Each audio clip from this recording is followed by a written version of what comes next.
There we go. There's the gear.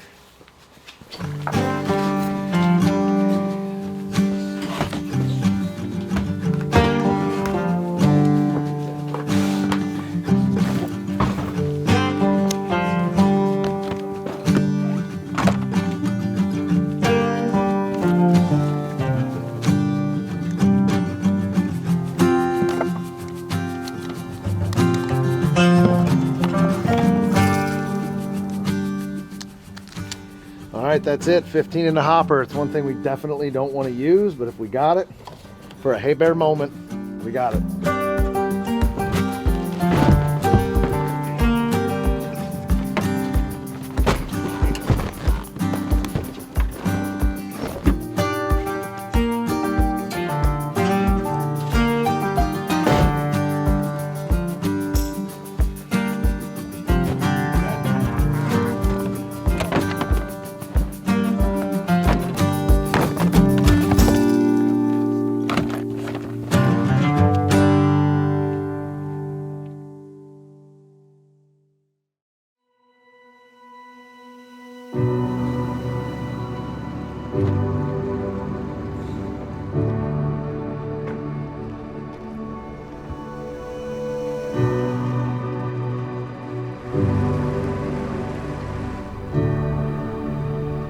It's kind of crazy though.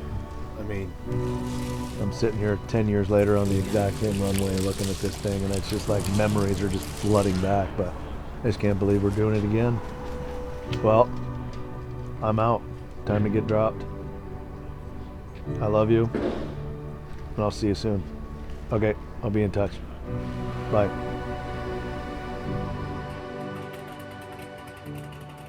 The time has finally come. The last few moments spent on solid ground carry with them mixed emotions.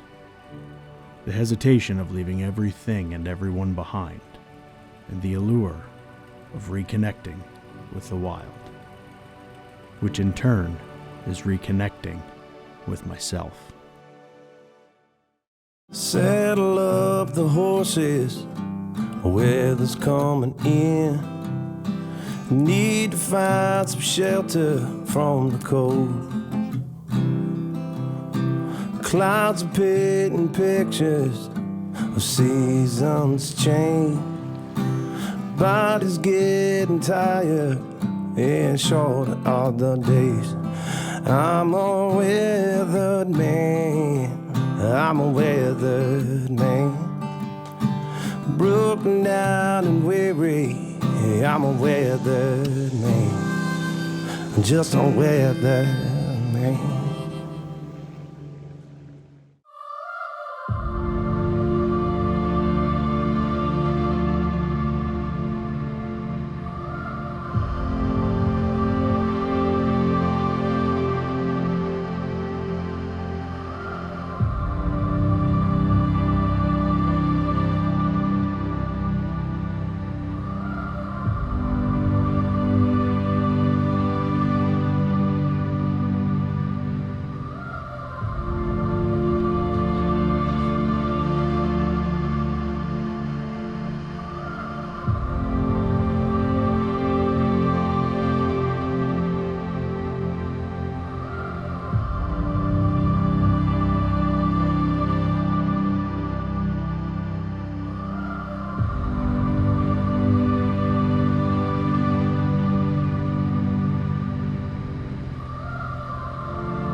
been such a long time since I've been home.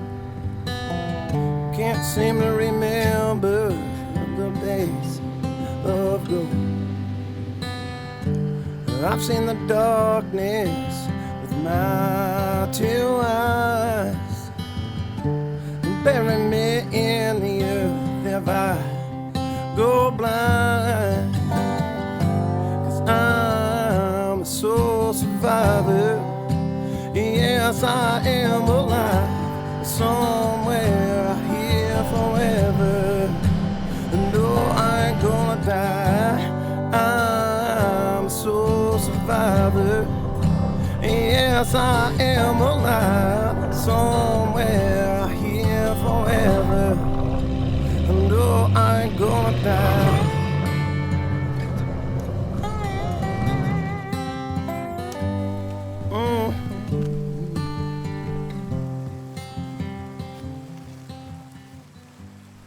It's been 12 years since Casey and I first touched down on the gravel bar in Alaska's Brooks Range, and it's business as usual. Offloading and accounting for each piece of gear is the final check in a long list. The gravel feels good beneath my feet. Down the dark dirt trail. If you want to see the sweet sunshine, then you got to go through some hell. Yeah.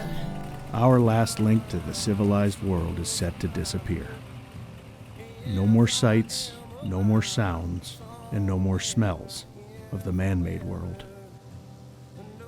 From here on out, we're face to face with the wild.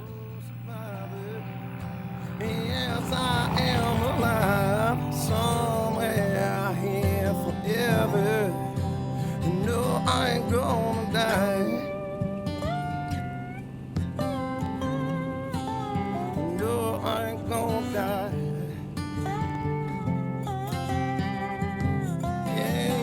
Yeah. I'm so survivor. Back in Alaska, baby.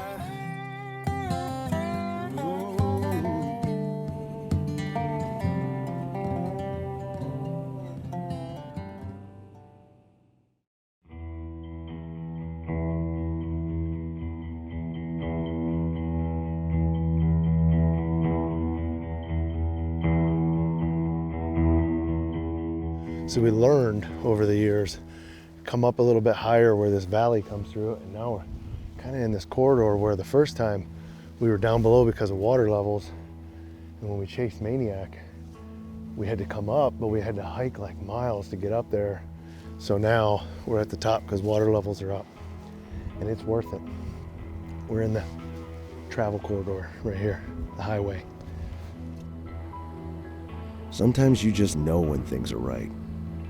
From the moment I first laid my eyes on this section of river from the air, I could feel its energy. It felt palpable. It felt alive. This bull just came out of velvet. So just getting ready to set camp. Absolute hammer of a moose. Watching caribou, got a grizzly. Calling him grizzly pouches. He's up here on the hillside.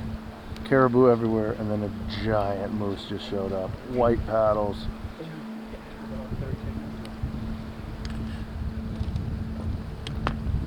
Look at the paddles on that. That big old bull moose right here.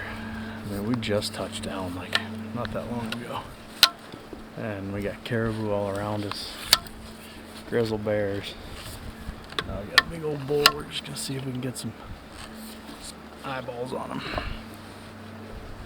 He's just right behind that thing, one paddle.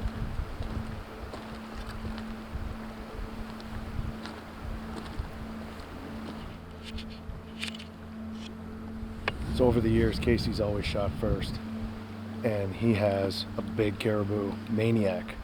So this year, I'm gonna go for the caribou. Casey's gonna go for the moose. We're swapping on this one.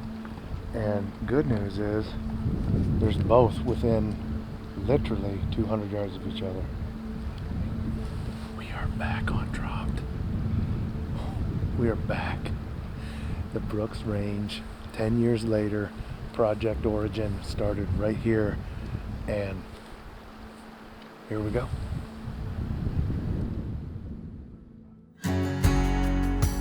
Alaska's same-day airborne restrictions prevent Chris and I from engaging in an actual hunt until 3 a.m. on the day following the day we have flown. It's a very effective and much-needed restriction. For us, there's plenty of work to be done, and it all starts with picking out just the right spot for camp.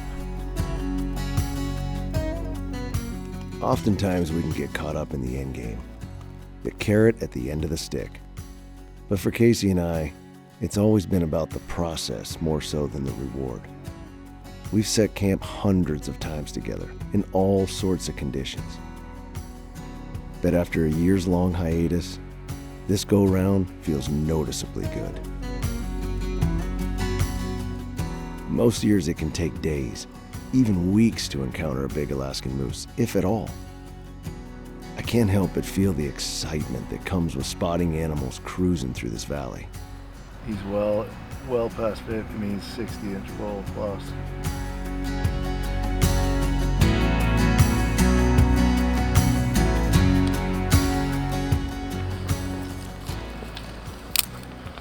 This feels good.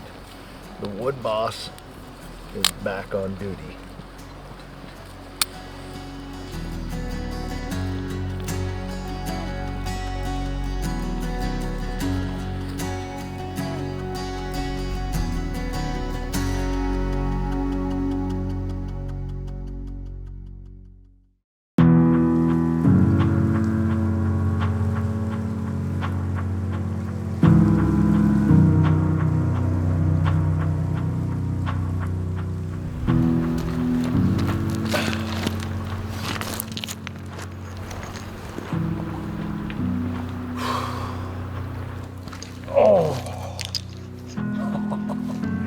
Okay.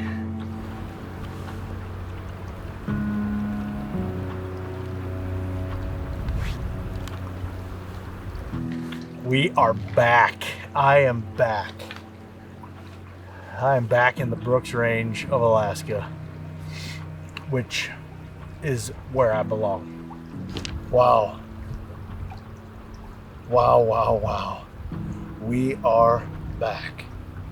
Back where we belong, in the wilds of Alaska.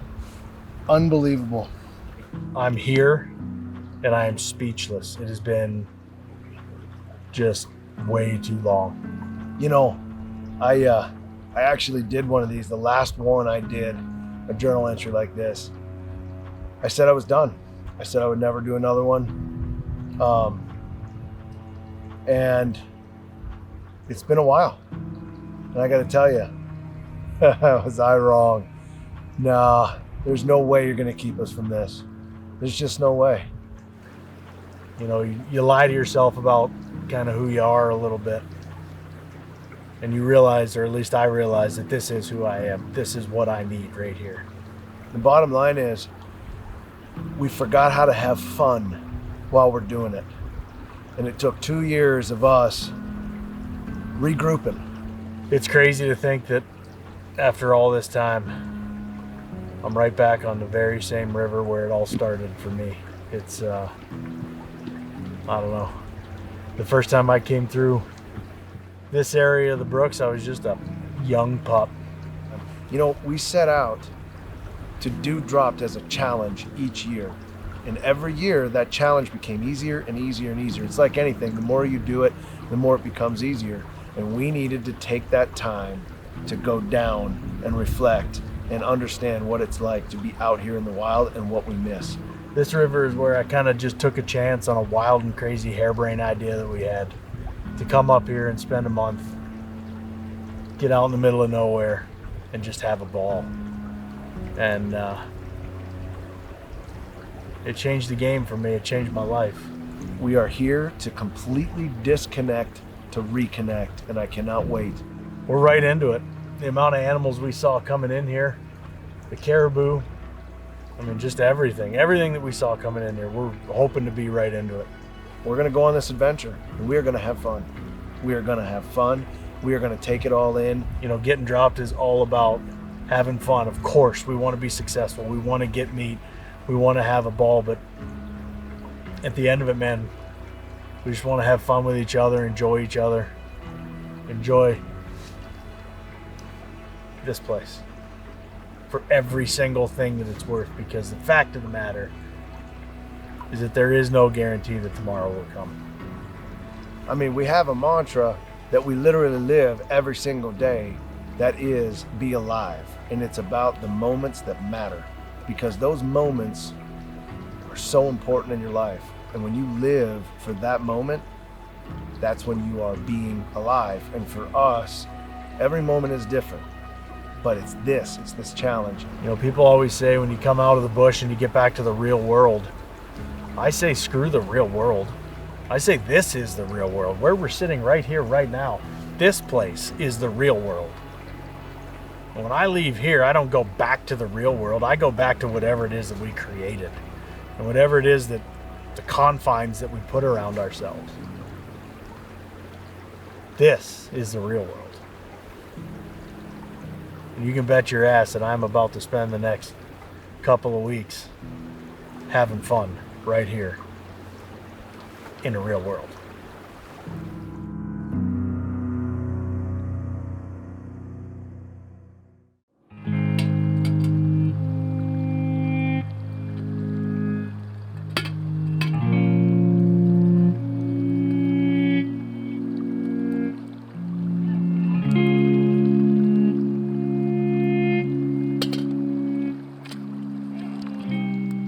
As day breaks, fresh mountain air fills my lungs for the first time in years. Its effects are calming and comforting. Even with a grizzly off in the distance, the crisp morning offers a satisfying stillness.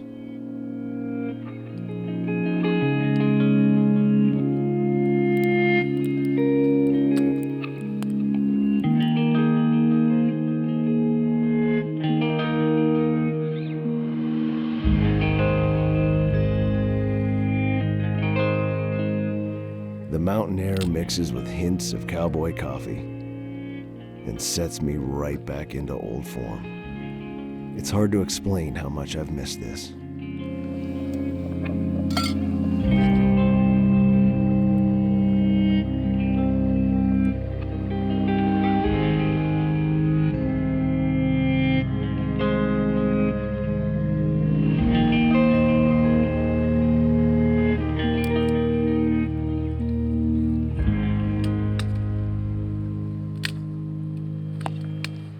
Well, we decided we were going to wait her up and head across, and while we were sitting here at the fire, Casey spotted a couple caribou already crossing, and for some reason they were running across. So there might be a bear up in there, but we saw them running, then they turned and ran straight down the hill. So they're not far over there, so it's definitely worth watering up. We got to get across this little creek here and then across the big main river and up, and it's going to give us some elevation.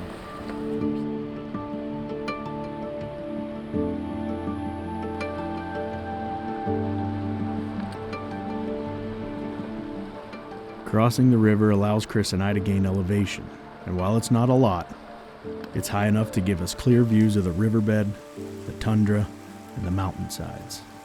It's a perfect spot to get on the glass.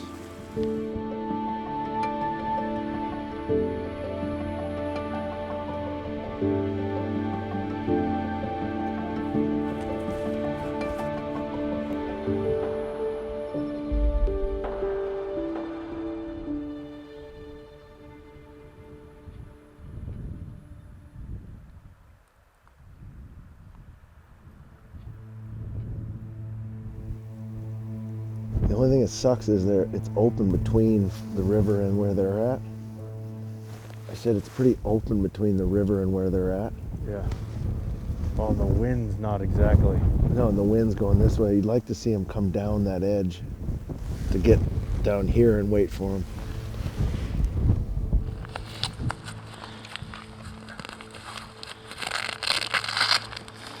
And we can do both.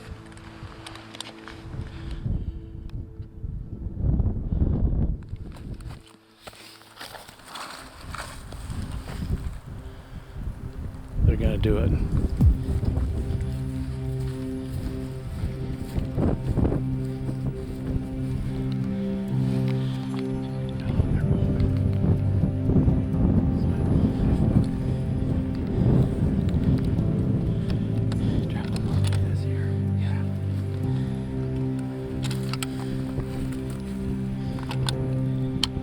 On the first full day of our return to the Brooks, Casey and I find ourselves just a few hundred yards away from where Alaska provided us with our first caribou, all those years ago. And though we've changed, the world out here remains the same.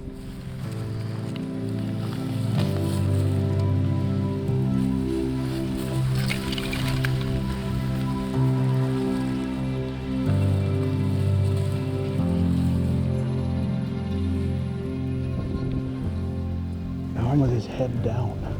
It's the one with his head down. Yeah, one with his head down. Yep. 142 yards. How far? 142 yards. Okay. All kinds of time. There's some breath.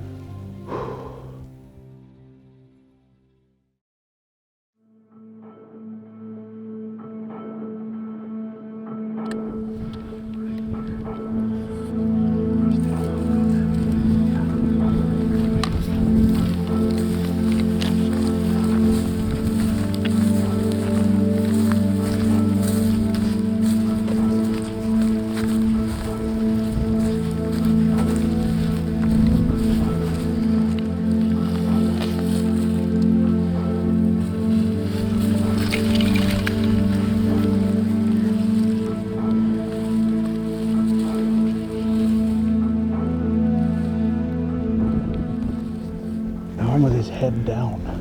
It's the one with his head down. Yeah, one with his head down. Yep. 142 yards. How far? 142 yards. Okay. All kinds of time.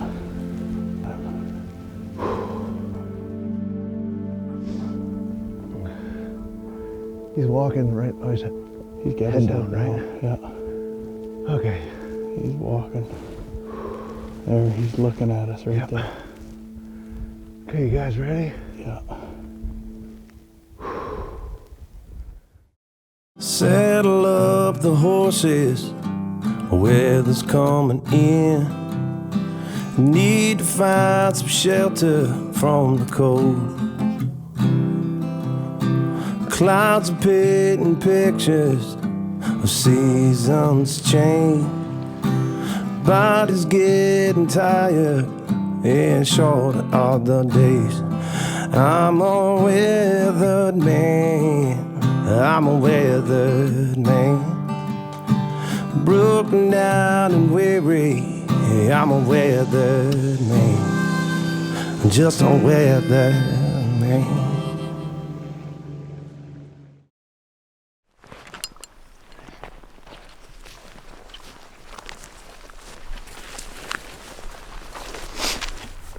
We're getting ready to head up here right now. We got a moose in front of us. Those other caribou are on their feet. And old Maniac's still laying up there. We got a quarter of a mile, half mile of open ground that we got to get across, and we got to get across it fast or else we're going to be spotted.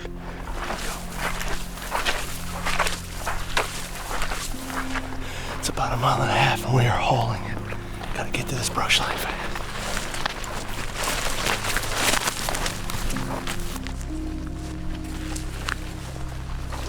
Maniac's still up here.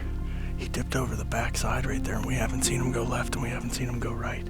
We're gonna try and get up there as quick as we can. We're gonna sneak right up the front side of his face and see if he's over the top there. And if he is, I'm gonna sink a bullet right into him. You know the bad side of this is we climbed to 4,500 feet and he's not there. The good side is we get there and we eat.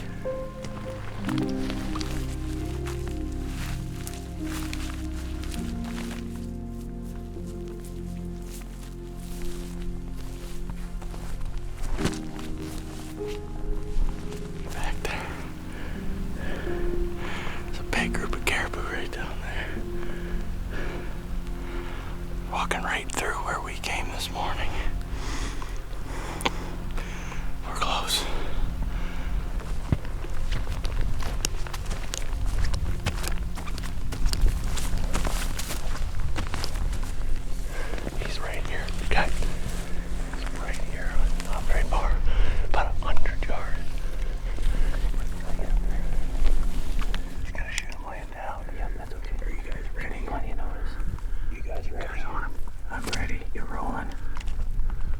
Nice steady rest. Take your time,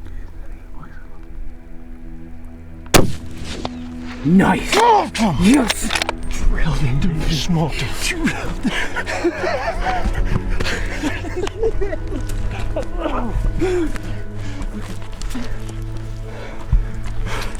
On top of the world, dude. From down there. Oh my Lord. He's right there. Maniac. Crushed him, dude! Yes! Maniac. Oh my gosh. Look at that. We started. Oh, I just drilled him. That's surreal. Absolutely surreal. I knew he was going to be up here. I can't believe that just happened. Oh, just crushed him, too. Oh, man, look at this. I did not think we were going to make that happen. I mean, we came 419. 5 hours almost.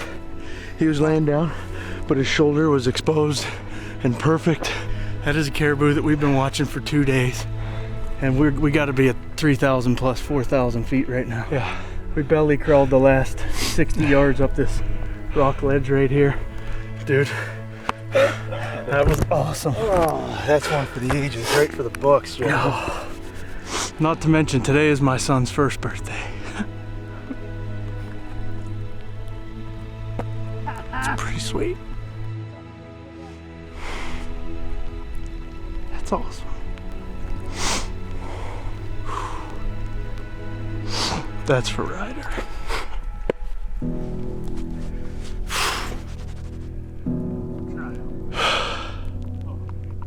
I can't believe we just did that.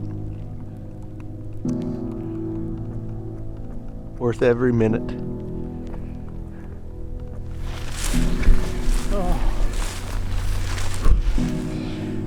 This has been one incredibly hard Double hunt. What an awesome, just personal, like we did it, you know what I mean? Yeah, we did. Pushed and pushed and pushed and pushed, and we did it.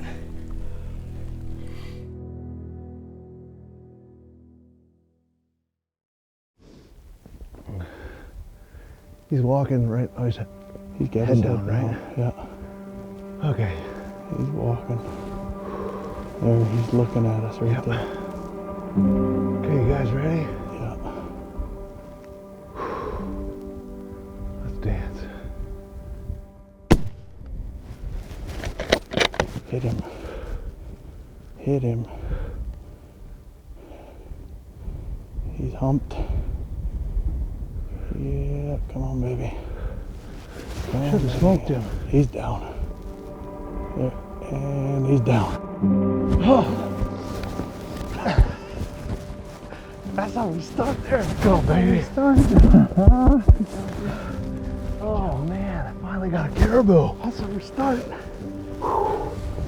Hammered. Oh, smoked him, man. So much going on right now. What is happening? We got a grizzly right there, 5 bulls, whatever right here, 2 bull moose over here. What is going on? Thanks, man. Dude, I was like, I don't want to mess up the moose. And then when I saw he was going to break, and then I'm like, what is going on? I'm trying to pick out the biggest one in there. And I'm like, you know what? He'll be fine. Dude, that's neat. Wow. What just happened in Alaska? I mean, we've been here right out of the gate into the animal. I mean, you rewind all the way back to season 1. Maniac was right up there. Yeah. Right up on that ledge. Almost 10 years ago to the date, right? Yeah. I mean, that was Ryder's first birthday. Yeah. And you just turned 12. He just turned 12. Wow. That's my first mountain caribou. I've shot all the moose. Is it? Yes. That's my first mountain caribou. Only other. Hell, That is. That's why I was like, hey, shoot the moose. I I didn't want know this that. caribou. I didn't know that. Yes. All right. Okay.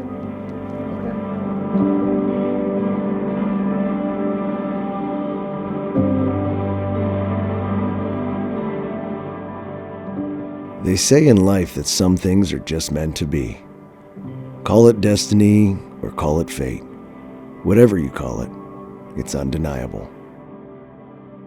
There's a reason it took me 11 years and hundreds of days combing the backcountry in search of a mountain caribou, only to have it happen just a few hundred yards away from where it all started all those years ago.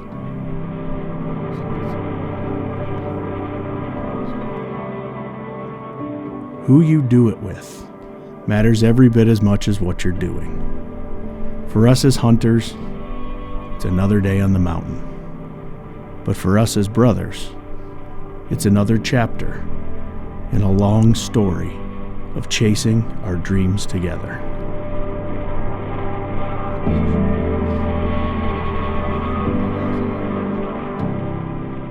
Life is made up of moments, big and small, good and bad. The culmination of these moments becomes our life story. For me, I try to make the most of every single one of these moments. Because moments matter.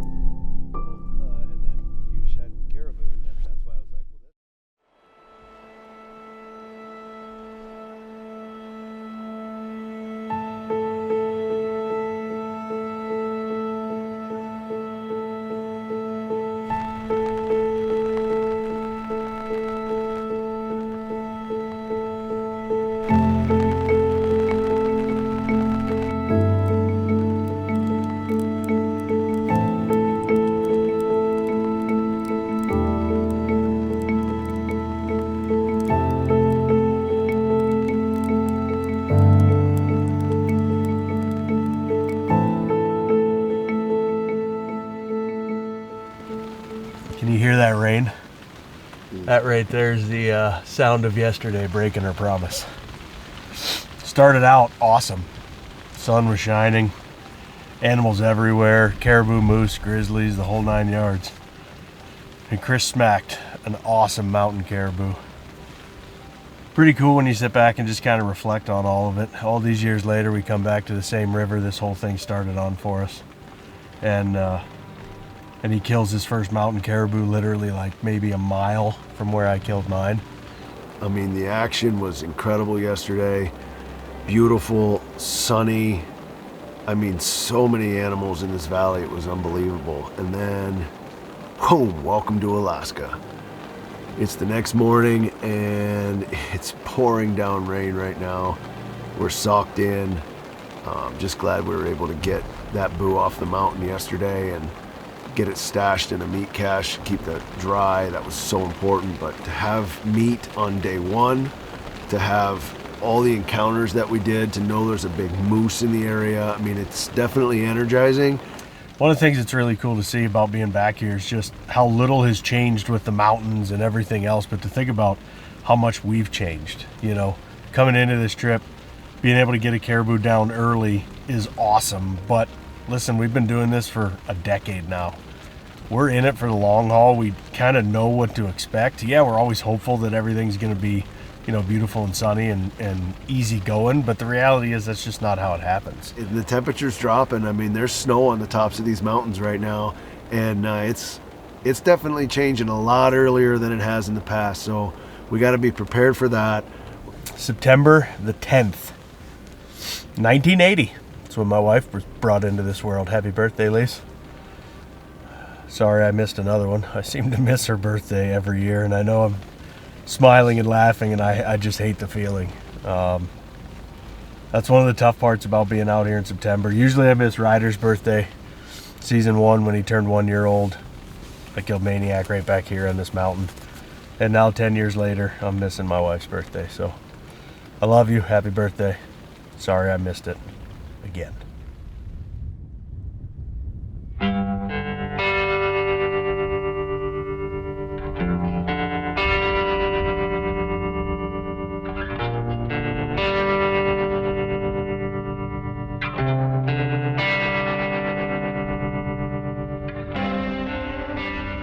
While we may not have been acclimated to the constant and wild weather swings that come with life in the backcountry, the animals sure don't seem to mind. For Casey and I, we just have to stay focused and ready for whatever comes next. I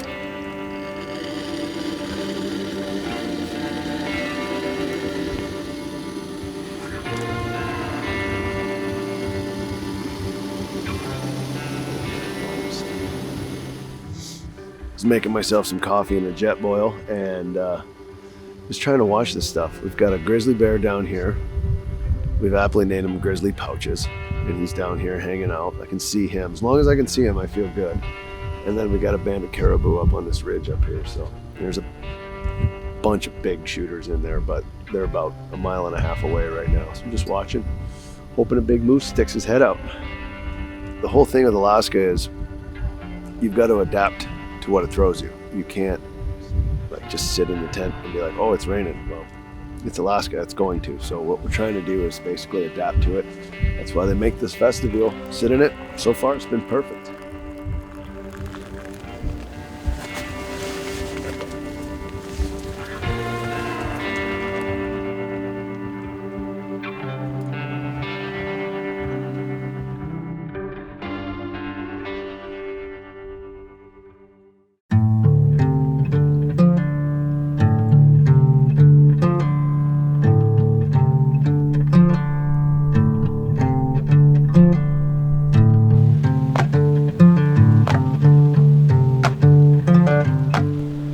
Riding it out in the tent on days like today. It's so early in the trip, we don't want to risk ruining any gear. And the real nice thing about these inReaches nowadays is that we can actually get somewhat of a forecast through the satellite device. So I'm looking right now, it looks like we got rain set in at least until 7. It's been progressively getting worse since yesterday. The wind's picking up right now, so I don't know if we're on the tail end and it's kind of pushing this low pressure out and bringing high pressure in, but I hope that's the case. Looks like 7 p.m. We're clearing out.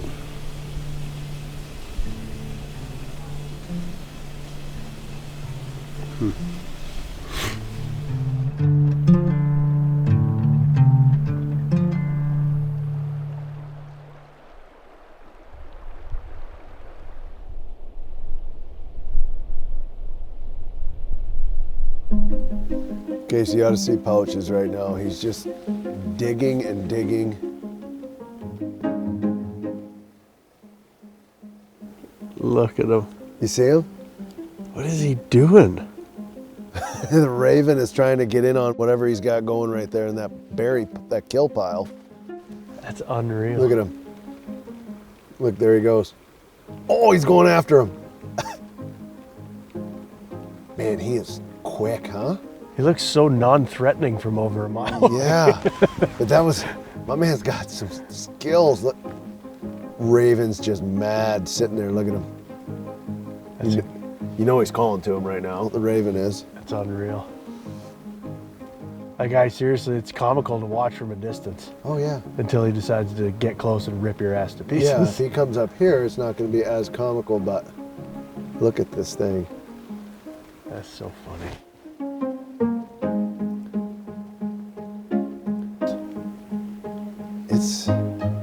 He's big, man.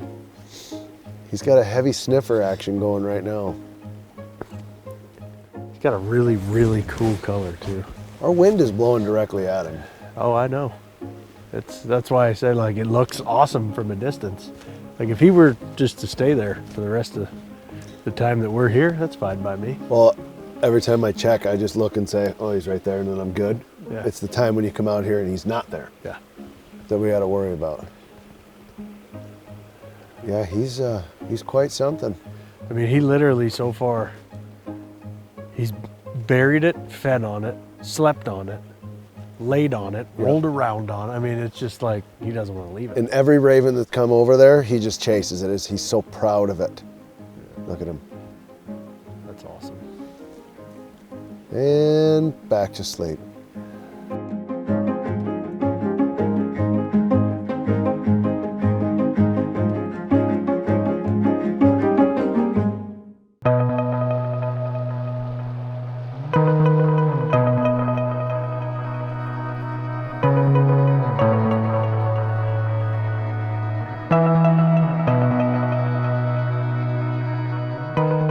Anytime there's a break in the weather, it's wise to take advantage of it. The water's rising and there's no telling how much rain fell upriver. What's waitable now may not be come this evening. It's time to split up and make up for lost time.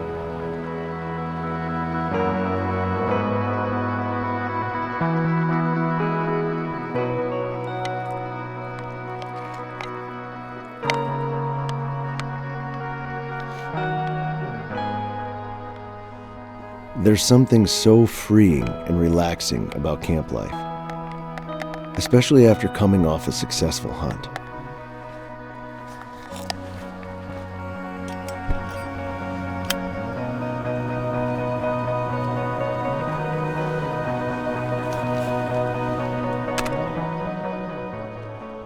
So much of our time in the wild has been spent in search of food, but not this time. I've secured plenty of meat for us, and I may even have found some butter.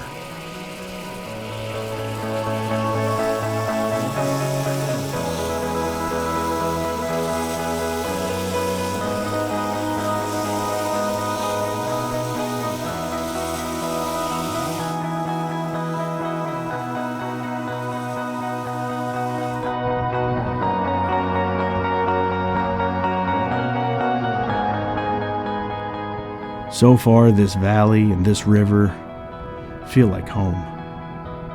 It's welcomed us in with open arms. As life in the valley carries on each day, I'm just thankful to watch it unfold and to be a small part of it. The time to close in will come, but not yet.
We got a wolf.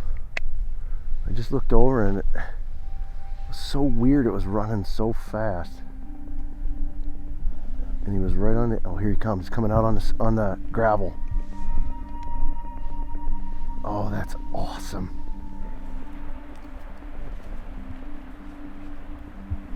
He is right on the edge of the river.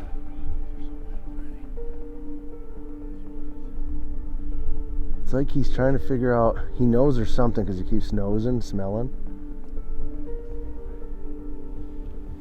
It's a big dog, man.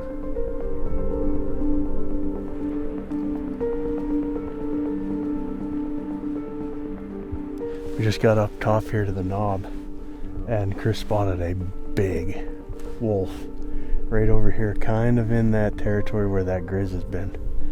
I don't know if he smells where Pouches has been coming down to the river to get a drink and then going back. I feel like that's what he's got a whiff of, because the wind's not right for him to smell the carcass, but I feel like he can smell his tracks. So we've got all day to sit up here. Clouds broke, sun's out.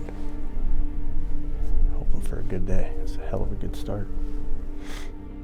Over the past decade, I've spent hundreds of days in remote Alaska, and I can count on one hand how many wolves I've seen.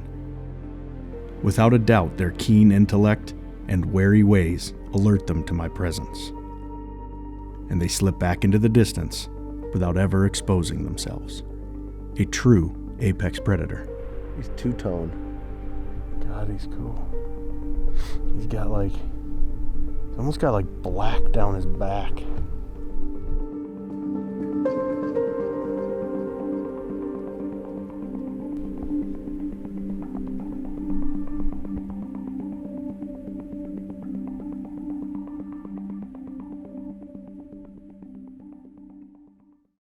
Saddle up the horses, weather's coming in. Need to find some shelter from the cold. Clouds are painting pictures of seasons change. Body's getting tired and shorter are the days. I'm a weathered man. I'm a weathered man, broken down and weary. I'm a weathered man, just a weathered man.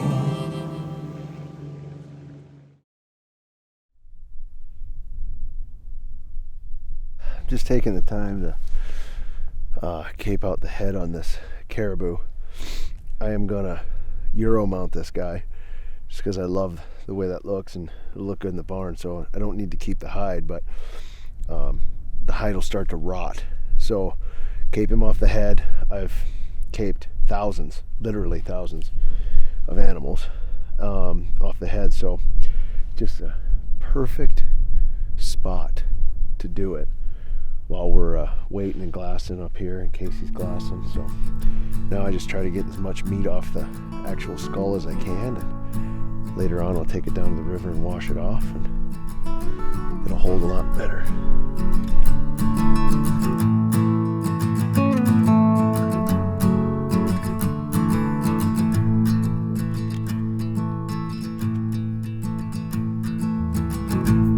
Caping off the skull tends to bring out some sense of finality to the hunt. It's the last task I take in the process of caping and quartering. I find it a peaceful time for me to relax and relive.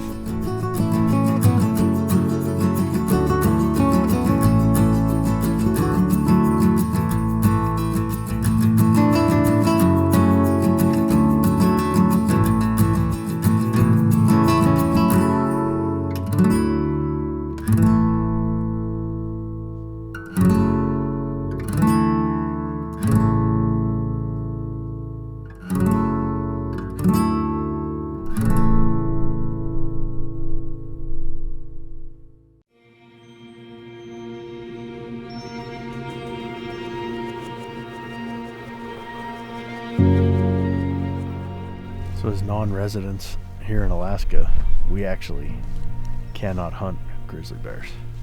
It'd be awesome if we could, because he's a good-looking bear, but we can't. So now the question becomes, all right, so how do we coexist in this valley with a grizzly that is, you know, I don't know, from here, gosh, he's probably only 500-600 yards from us. We're just gonna try to give him his space, and hopefully he gives us ours.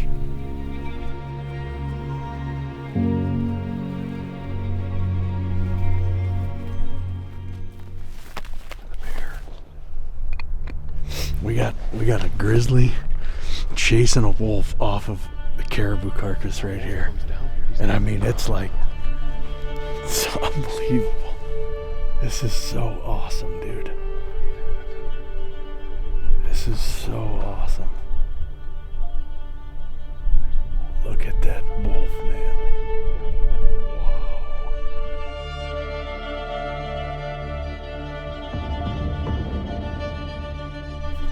This entire flat offers me an elevated position over the grizz and the wolf.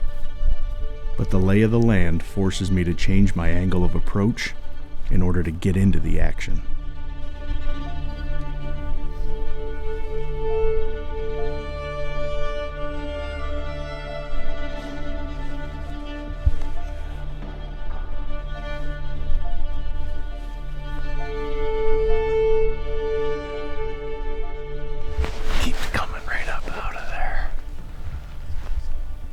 As a lone wolf, stealing a kill from underneath a grizzly could prove to be a tall task.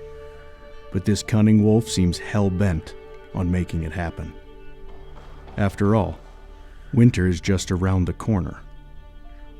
More often than not, it's grizzlies stealing carcasses from wolves. He's 400 yards. I'll let him. Yeah, we just gotta chill here. I'm not worried about the distance. I'm worried about you gotta take a grizzly off and kill to find it. I know. That's what I don't want at all.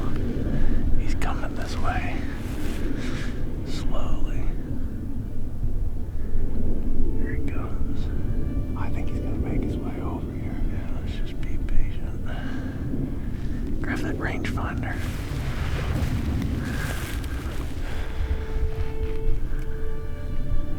Where is he? He's going up the tundra right there. 362. How far? 362 right now. 362, so he's... Hold on. Where is he? He's coming. He stays on that angle. 344. 339 right now. Oh my God, just hammer him. I could just hammer him. Yeah, he's at 344 right now. I mean, I got him. But again, it's like Pouches is over there. He just laid down. Yeah, dude, he just laid down. 340 yards. 340 yards.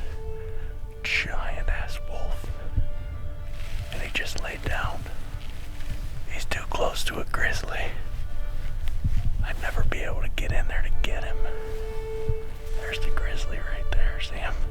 I see him Down Yeah, I there see to him. the left.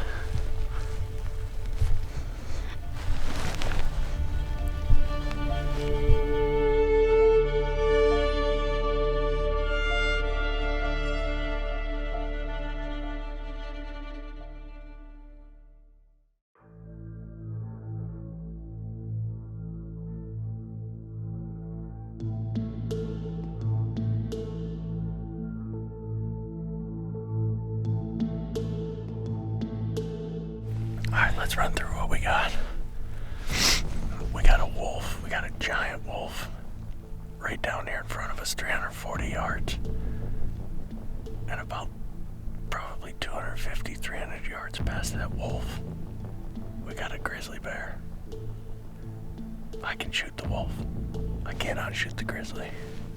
The problem is if I shoot the wolf right now, chances are I'm gonna have a run-in with that grizzly and trying to get the wolf, which would be not very responsible of me. So we're just waiting it out. I don't want to be in a position at all that would jeopardize that grizzly bear.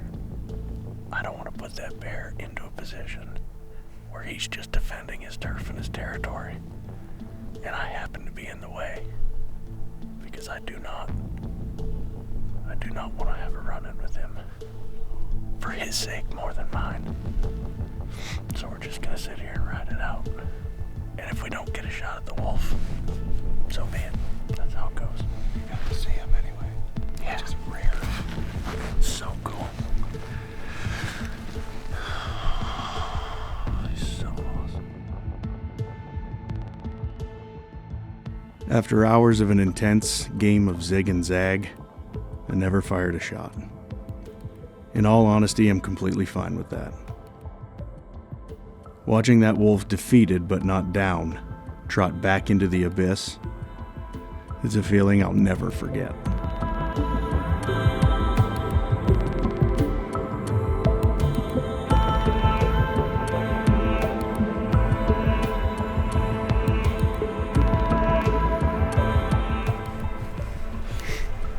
That right there is exactly why I didn't pull the trigger. That grizzly just came right up out of that bottom off of that kill and walked within 150 yards of where that wolf was. He's still over there right now.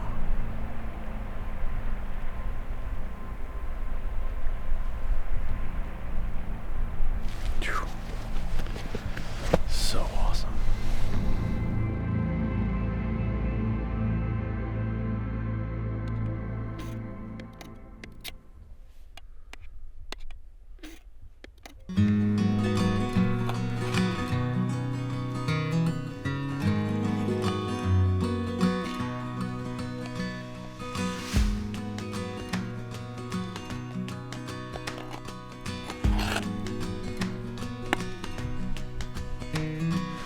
Good news is we're on the side of the river that has the meat cache.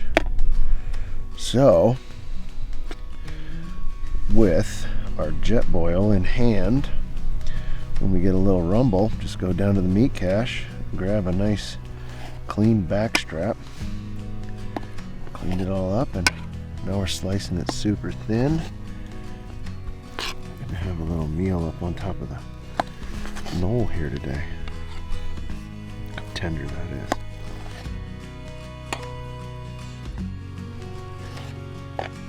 That is a beautiful looking pan of caribou right there.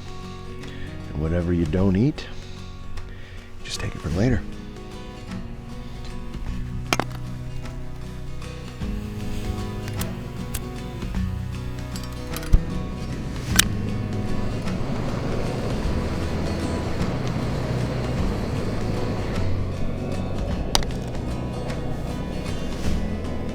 So much of our time spent in the wild over the years has been focused on what and when the next meal will be.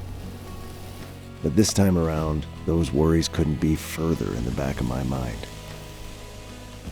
Firing up a quick caribou cook on the knob keeps us in the game and warms the belly.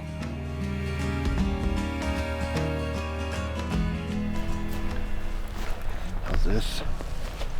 A little lunch. I knew you were up to something over there. Caribou? Oh my gosh. Dude. Never gets old. They don't make them like that in restaurants. Nope.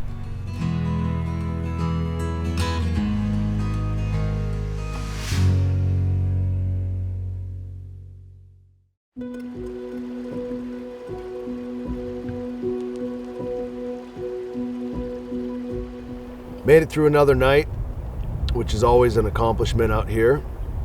You go 24 hours at a time. It's incredible how you start to stop, look at your phone, you stop thinking about things other than just, you gotta go from point A to point B. I gotta make it all the way to the end of the day, and then I gotta make it through the night, and then I start over again. And that's what happens, and your body and mentality starts to change, and it's just something that I forgot about. Alaska is a really, really, really big haystack. And usually we're looking for a really tiny needle in that haystack. And for whatever reason, I'm pretty sure I know why, but we have hit the jackpot in this valley. I mean, the amount of game and the amount of animals that we have seen so far, not just off in the distance, but uptight, huntable, in a huntable scenario, is just crazy. So when you're low and you're down in the river bottoms, you're glassing from the river bottoms, you're like, okay, I can see everything around you. But the minute you get up and you get elevation, there's a wolf and a grizzly bear no less than 500 yards from camp. That's how important elevation is. But I gotta be honest with you, seeing the wolf and the grizzly bear together, interacting in the wild, was one of the most incredible things I have ever seen on all of my adventures. Watching them be them together, that was unbelievable. To be able to sit there and just watch Mother Nature play out and watch those two animals literally battle each other for what could be their survival, God, it's special. I mean, just to be part of it as an observer was amazing. As much as Casey had that wolf in the scope, I gotta tell you, there was a sense, and I know it, I sensed it from him, he sensed it from me. Could he have shot that wolf? Yes, absolutely could have. Did he do the right thing? Yeah, he did. And we can both lay our heads down on the pillow and sleep at night and know that we did. I do have a wolf tag in my pocket, and I still have that wolf tag, and that doesn't bother me one bit. I mean, just the appreciation that I have for the animals that live out here year round and how they do it and the shit they go through and survive, and not just survive, they thrive. I mean, it's awesome. I wouldn't have it any other way. You know, we couldn't get dropped up this high before because of water levels, and I'm sitting here now looking at this and understanding so much more about Alaska and how game move through these different valleys and through these different cuts from one range to another, and I'm realizing that we are in a pinch point. We've seen multiple different bull moose. We've seen multiple different cow moose. We've seen calves. We've seen hundreds of caribou. We've seen grizzlies. We've seen wolves. Our intentions were, when we were looking at a map, planning this trip out together, it was to land, spend a night, glass, and hit the river, because we know what's below us. That's the advantage of this one. See, in all the years past, we have no idea what's ahead of us. In this one, we know exactly what's ahead of us, and we remember certain parts of this river and what's about to come into. And you start thinking about it and going, well, we have game right here in this valley. If we put our time in right here, whether we row or walk or run, it doesn't matter. Would you ever leave a spot where there's game? And the answer is no. This valley is alive. There are animals right here in this valley. We came here to gut it out and survive for an extended period of time. Hitting that river is awesome, and I love floating as much as the next guy, and it's an incredible journey. But if in order to be successful, we have to stay right here, I'm all for that. Every year that we're on Dropped, we're here on 9/11. And I gotta say, we have to pay tribute to those folks, those first responders, those people that were part of 9/11. We have to pay tribute to them. We can never, ever forget. Oh, there's been a lot said about it. There's been a lot done about it. I just want to touch on it. Use this opportunity once again just to thank all of our military, the family members of our military, first responders. Every morning on 9/11, when Casey and I wake up here, we always have coffee and we cheers and we just talk about it, because it's something that we can't forget. I just want to take a moment to thank each and every one of you for your bravery, for your sacrifice, for your service. I know I certainly wouldn't be able to do what I do out here had all those people not been able to make the sacrifices over time that they have. So to each and every one of you, thank you. Let's not forget 9/11. Let's never forget. Thank you.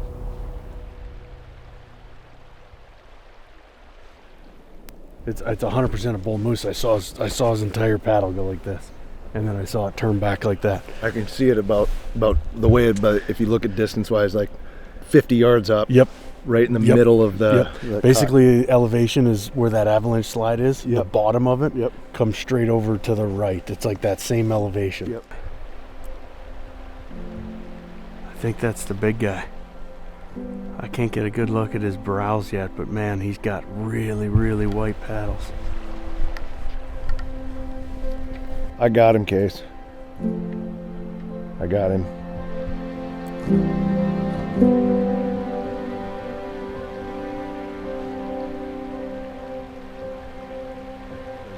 This bull is in a perfect position. If it's a big bull, we can absolutely make a move on him. Like 100% make a move.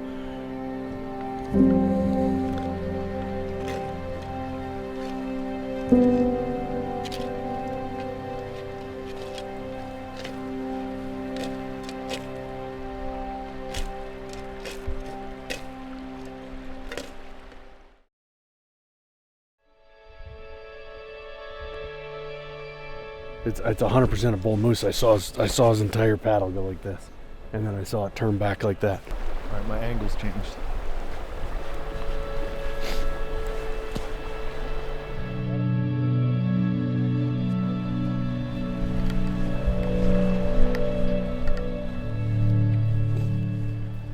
Trying to just get the right angle on him. All right, go to the dead trees.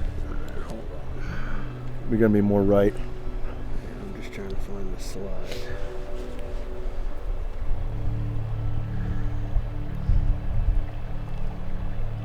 Okay, his paddle's not showing. There's a dead tree in there.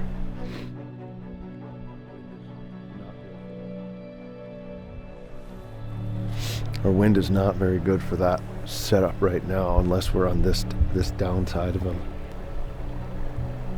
I think that's the big guy.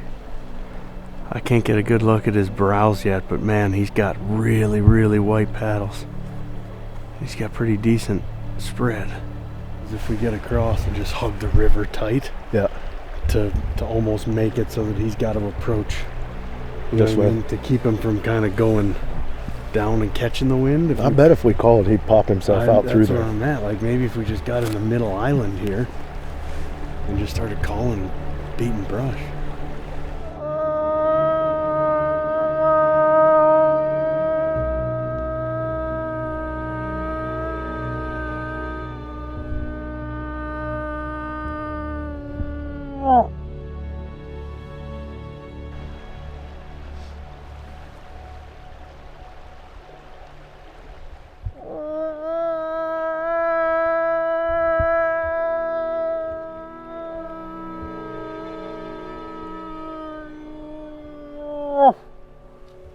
Oh, it's him. Dude, I think we can get him to come to the river. Yeah. I think we need to. I think we go across there right now, get over there, Let's and wait till he gets. I just don't want him to go up and over. I don't think he's going He's up. coming down. Oh, he's coming right at us. 90% sure he's coming right down, right at us. Oh, he is walking right this way. I think we get on this other side in this little chute right here somewhere, because we gotta be able to still see. I know. Without him seeing us. Or you wait for him to step out, then go across. Like, let him come down through that, and then when he comes out in that opening, we get over there. Yeah. Saddle up the horses, weather's coming in. Need to find some shelter from the cold. Clouds are painting pictures of seasons change. Body's getting tired and shorter are the days. I'm a weathered man. I'm a weathered man, broken down and weary. I'm a weathered man, just a weathered man.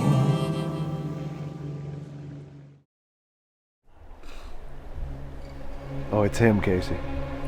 No, it's not. It's a different bull. Hey, it's a different bull, Casey.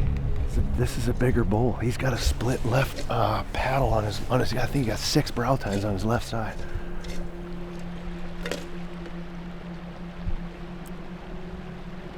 I was going off paddle length and super white, Yeah. but I mean, I But got you a know, good enough look at it. the one we saw the other night, it kind of had that 4. It had 4 out, like it kind of did that. His brow This guy pumps. looked like he went out and split, like he had, and then he had a right side too. Nice. We either get up closer so he can hear us even like we're getting closer and he comes to investigate. You know what I mean? Yeah. Like this shoot down, we've been there once already. I know, he's got advantage right now. If we do cross, I'd like to get at least where we're like in that stuff, where we can get across without him I know. seeing us. I think we go right across and hit this gut. We know that creek bottom goes up right there. Well, if we can get it to where we want to suck him down Yeah. without giving him the ability to go downwind, and then if he goes high on us, Yeah. we get tight to that tree line Yeah. and cut him off Yeah. right there at that. Yeah. He That has to go face. that way. If he's even a legal bull, I don't know. He's legal bull. Legal beagle. He's legal. I've trusted you before.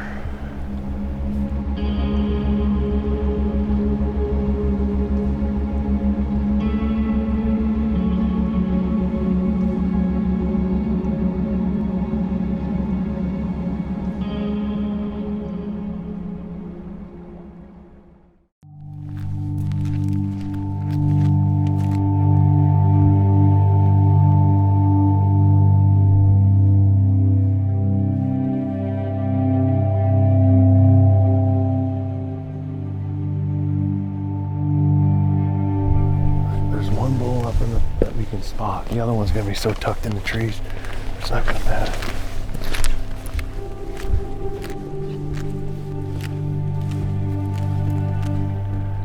I think we're too exposed if we go out there right now. Yeah. I don't think we're going to get him to come to where we need to get I him. want to avoid giving him the option to go downwind. Like, I'd rather him just, I mean, he's going to try and go downwind no matter what. Yeah, but still, I think if we're up this more, he's angle-wise before he gets to our wind versus straight down, they could come around us. Yeah, I'll have to get up in here and just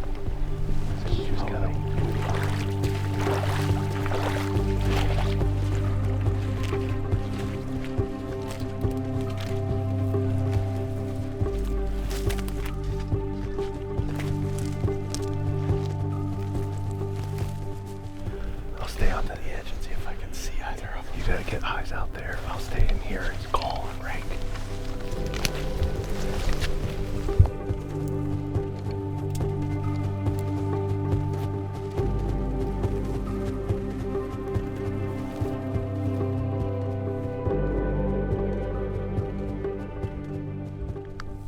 Chris, don't call. Just start busting brush. We got the gun and your bow, so who knows what'll happen. I've learned over the years that even encountering one bull moose in Alaska can be virtually impossible. Coming face to face with two at the same time, that's something I never thought would happen. Dude, that bull looks like a behemoth. That top bull looks like a behemoth.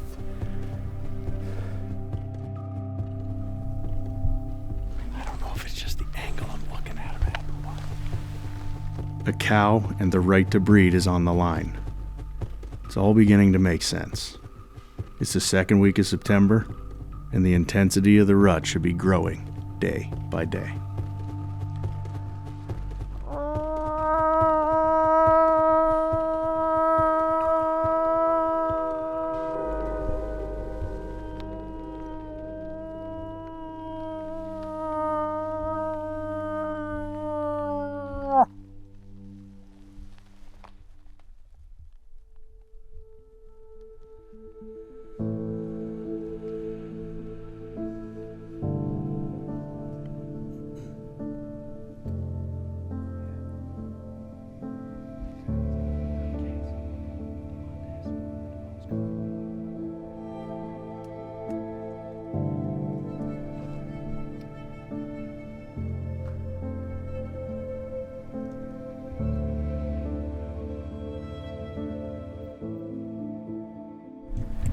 Just gonna back out of here. These bulls bedded down.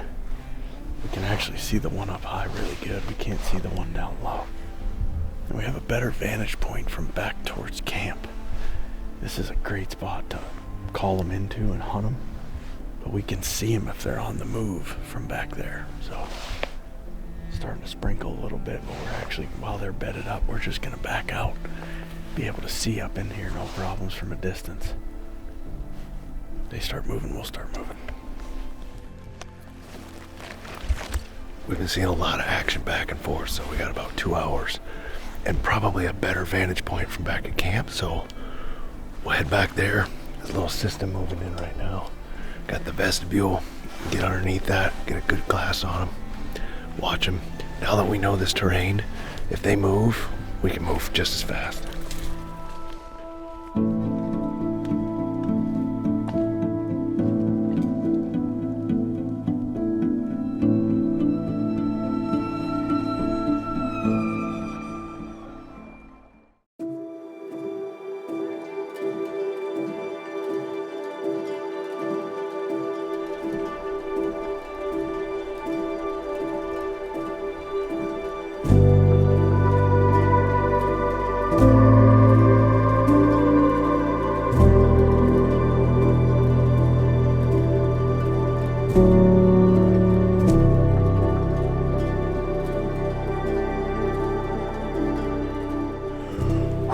Well, made it another night.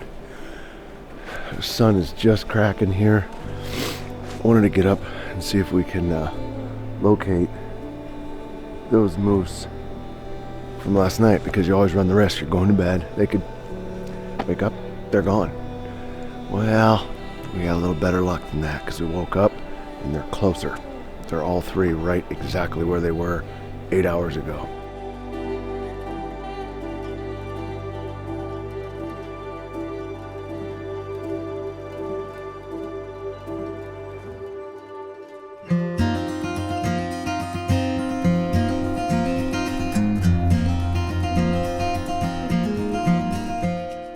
meat care is the most critical and essential part of our everyday. Together, Casey and I spend hours each day tending to the meat cache to preserve every ounce of meat that we've been provided. The keys to keeping meat for long periods of time are simple. Keep it clean, keep it cool, and keep it dry.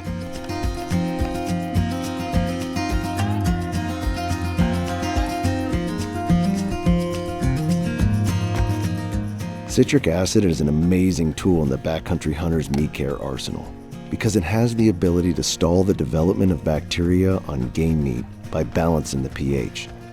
But it's not an excuse to be lazy.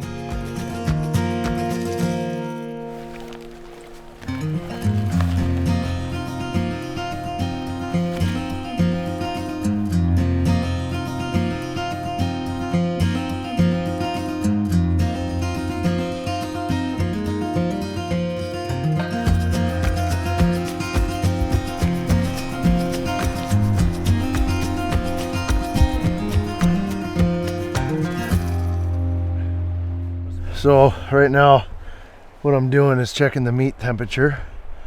Right now it's been a couple days. It looks really good. We've been keeping it in the bags up off the ground, protected from the weather. Meat's at 38, looks like 40 and dropping. So meat's at good temperature right now. And then the last thing I have is we brought a spray bottle. You can buy citric acid. I got citric acid in the bottom of this mixed up with water, and we just spray this down, and what it does is it cooks that top layer. Once it cooks that whole top layer, it basically protects it from flies and everything else. So I'm just gonna spray this down. It's gonna make it super black, but that's okay. You just peel that part off. It's just like aged beef at that point. Doesn't take much.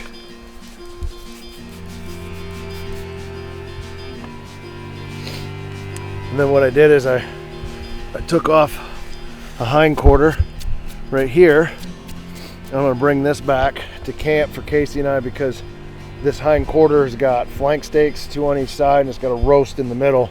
So we can just kind of use this and chip away at it over the next several days, which will be great. So I'm gonna bring that back to camp. Now we can get to the rest of it, spray it down, and she looks good.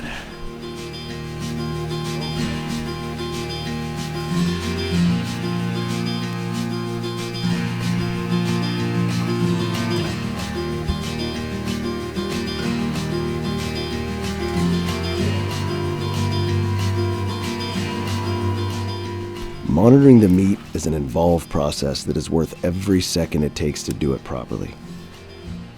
Spoilage begins immediately when an animal expires. From that minute on, it becomes a constant battle to stave off meat spoilage. From bone sour to bacteria, if the conditions are right, it can occur in a split second. Usually by the time it's detected, it's too late.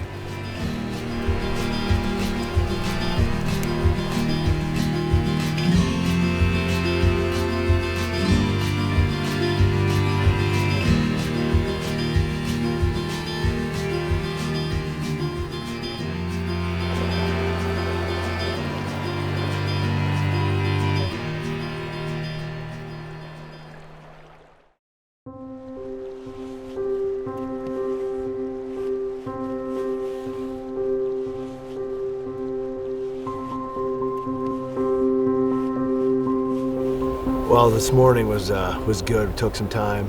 With the sun being out, the temperatures rising, have to make sure that meat is good. That is number one priority out here, is the meat. Making sure that we keep it good. Good news, all of it looks great. Those game bags are incredible. They wick that moisture right off that meat, dried it out. We've got it in a great spot where there's wind coming through. Check the temperature on it, perfect temperature. Sprayed it down with some citric acid. We have a hell of a lot going on all at one time. We've now seen, I think, 8 different bull moose come through here, or still be close by and around here. As a matter of fact, there's 4 of them right over there. I mean, it's just like, it is wild in here. This is a big decision right now. The moose is far. probably 1.5 miles, could be 2 miles by the time we're all said and done. That is a long way to pack a moose. However, what I don't want to do is lose out on a situation because it requires a bit of hard work. We have to be able to set that aside and understand that if we are going to stay here in one location, we have the time, if it takes 3 days, if it takes 4 days, to pack that moose out. I'm trying to be super patient. That's kind of how we always roll. I feel like I'm a little more patient in what I'm going to do and when and why. Chris is a little more let's go, which I get. I understand. It's just two different styles. But at the same time, man, you smack a bull way up in there on that side hill, that's a mile off the river, and that's a 180-pound, hind quarter. I'm going to respect whatever decision he has, whatever decision he makes, but if it was me and I was hunting, this is the difference between us, and why I love him so much is he's going to logistically look at every single solitary thing. He will then make a decision. We will then go do what is right. When it comes to me, I'm going to blow a Chris-sized hole right through the door. We're going to go get it done and figure it out when we get there. Maybe not the best, but it's worked so far for me. The decision is going to have to be made. Okay, do we get up there and go after him, or do we hang tight and try to pull him down to the river? I know this. The biggest bull in this group of 4 right here is on the cow, and I don't see him leaving that cow anytime soon. So I don't think he's coming to the river unless his cow comes to the river. And if she does, he will. Outside of that, I'm not calling him off that cow. So we got to create a scenario. We've got a giant bull. We know he's got a cow. He's not moving. He's given us 1 more day. He may not give us another one. We got 2 decisions that are still lingering, whether to go after the moose or to stay and try and bring them to us, or to go downriver and float this river out, or to stay right here. And those 2 decisions, they kind of play into one another. I don't know that we're set on either of them yet, but those are the 2 that we're facing.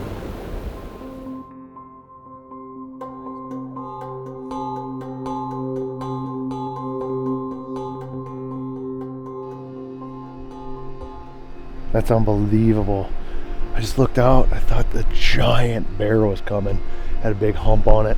And I'm like, oh, here comes the big bear. And then I looked up and he has horns. It's a muskox.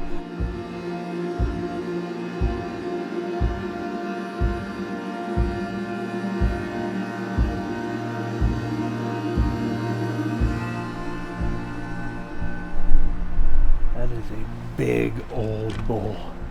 That is incredible. I mean, that thing is ancient. What's he doing all by himself? I don't know. And he came out of the river. Like, he came up out of the river. I was sitting there and I just happened to look over and I'm like, what is... I thought it was... I honestly thought it was a giant bear just because of the way he's colored. That is so cool. And then, to my surprise, he had bosses. I'm like, that's not a bear. He's gonna wrap right around here. Oh, he's gonna come right around, I think, right past camp. Right through here. God, that'd be amazing. He comes right past camp. That is so cool. Well, this just added something else to the list of species that we've seen up here in Alaska so far in this valley. When you get a muskox, that's the first one in 12 years of being in the wild, in the bush, and knowing that they're here in these different areas of Alaska. That is the first muskox we've ever seen. I wonder what the hell he's doing all by himself. It doesn't make sense because they are herd animals, so he shouldn't be by himself. This looked like a big lone bull by himself, which is very, very odd. Yeah, just maybe, I don't know, going off to die in peace. You know what I mean? Like, who knows? He just got behind the tops of those willows right there in the river bottom. I can't see him, but he should wrap right around here if he sticks to the river bottom. God, what an awesome animal.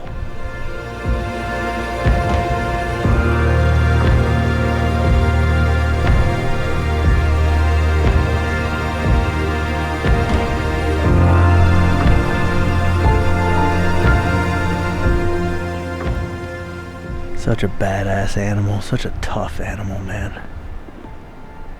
There he goes.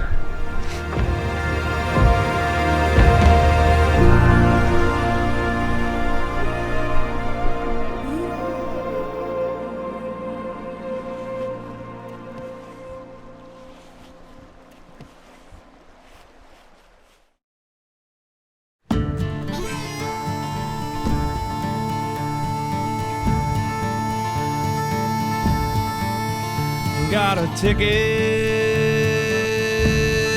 in my hand.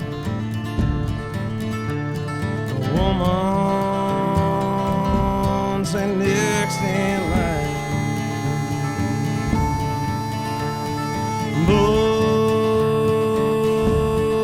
where you going? Are you living Caroline? I say yes, ma'am, I'm going home. I say yes, ma'am, I'm going home. Spent 5 years on the chain gang. Chris is over taking care of some meat right now. This rain's finally moved out of here this morning. We still got a visual on some of these bulls from yesterday. I'm just gonna try and get down here on this gravel bar, kind of plop the spotting scope down and just keep an eye on him while he's over there doing that. He's checking the temperature, making sure everything's clean and dry, citric acid, all that stuff, so that we know for a fact our meat's good. We gotta check that stuff daily, multiple times a day, really. But it's kind of a one-man job right now because we don't want to lose sight of these bulls. So we did the split. I'm going to keep an eye on it here, and we're going to have to decide whether or not we want to make a move here at some point. I mean, we've got time, but these bulls are not that far off the river, but they're definitely up off the river. So we're just going to take it all in. We'll see where these bulls end up. If they get in a spot we can make a move, maybe we make a move. I'll pray real soon.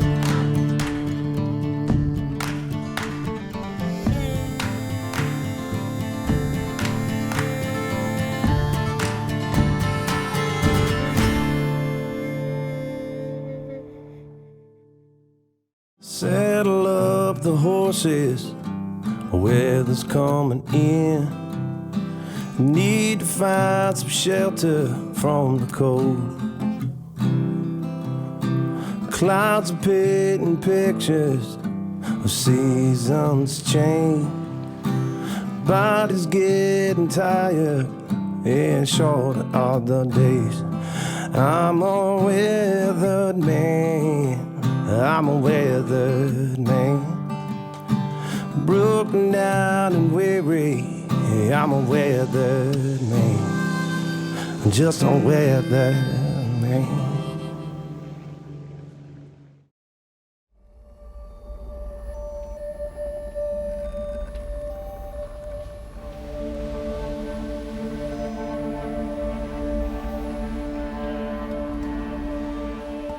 So if he's at the bottom of the avalanche, if we can get across right here and hit these willows and then ride the low willows down as far as we can, Yep.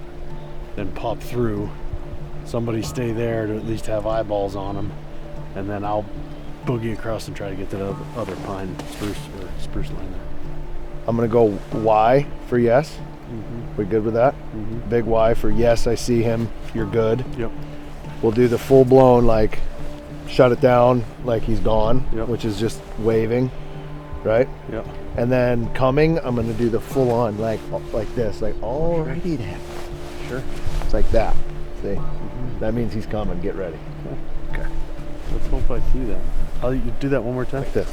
Just like this. Okay. I got it. I think I got it. Those are the 3 signs. Where the hell is he right now?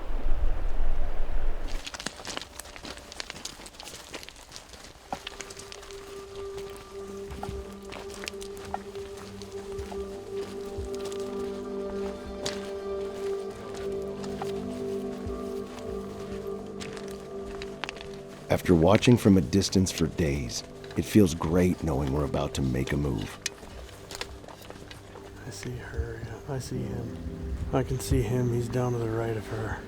Well, if I'm in the glass and be your eyes, I can't go much further in here because I'll lose elevation, then I won't be able to see her. Yeah, no, I agree. But if I gotta try and get over there. What if you went down here and on the back side of That's that? what I'm gonna have to do. And then I can tuck in right here. Next to By this lone one, you'll spruce. be able to mark me by this. Yeah. And I can watch. And then if they do move right where we can, I can come across and come up there with you. Yeah.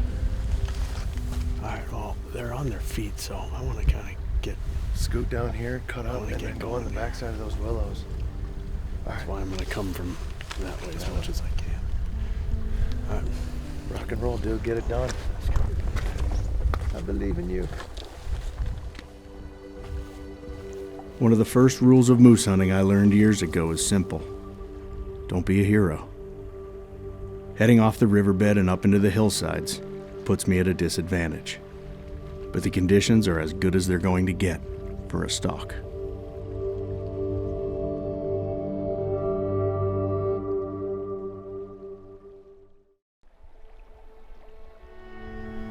Well, I can see the bull and the cow. Casey is on his way around.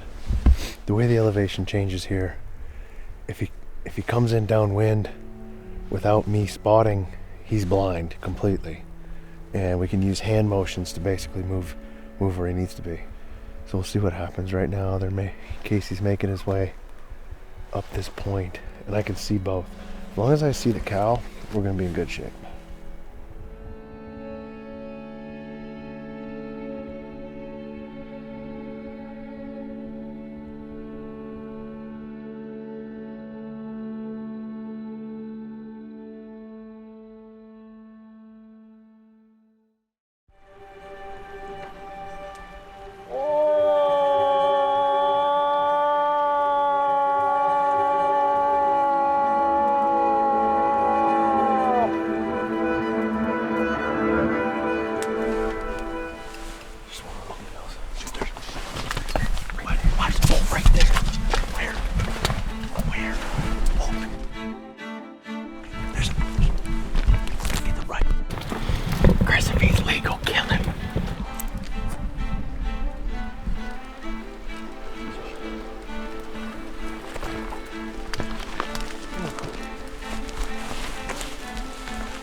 Out of camp, baby.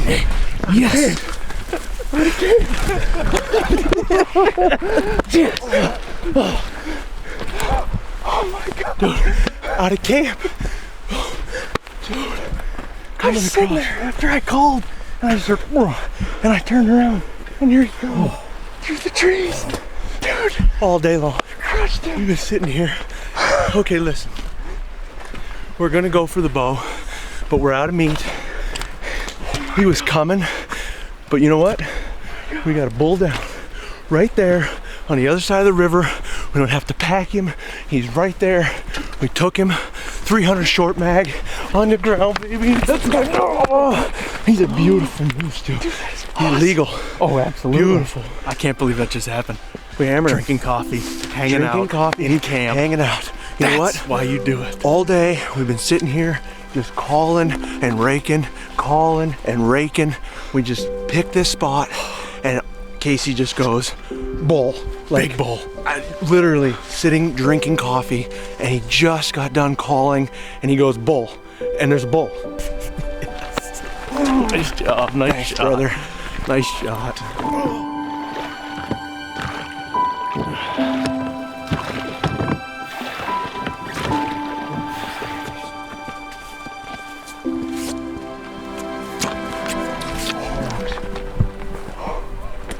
Dude, look at the body size of him. That, my friends, is a giant Alaskan bull. Look at that shovel. At the size of that bull, man. Oh, Dude, he's way bigger than I thought he was. he is huge. Way bigger. Huge. 1, 2, 3, 4, 5. 1, 2, 3, 4, 5, 6. That is a big, big bull. Oh my gosh. So much work ahead of us. Oh man. But worth every second. That is unbelievable, dude. He is huge. Huge. Huge. Cape. Oh my God. Drop Project Alaska. We are 18 days in. I got the Alaskan Yukon, bull on the ground. This has been an unbelievable adventure in some of the most absolute crazy terrain. We have done it from start to finish. This was a personal goal, it was a group goal, and we succeeded right here in Alaska, in the Brooks Range, on Dropped.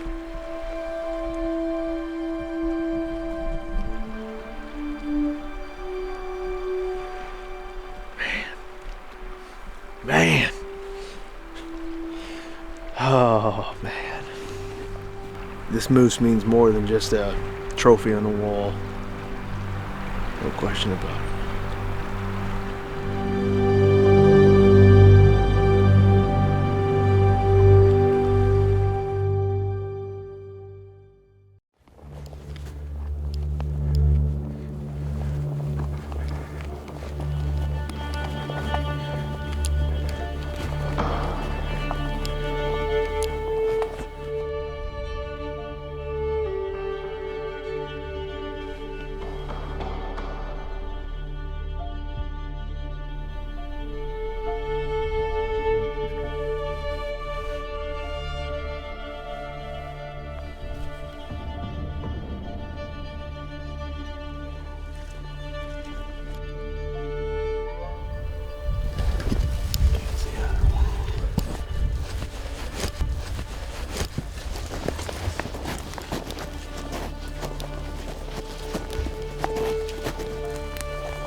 He's coming down right to the end of the lane right now. Got a good visual on him still. If he stays at that level, I can see both of them. He's closing. Casey's closing.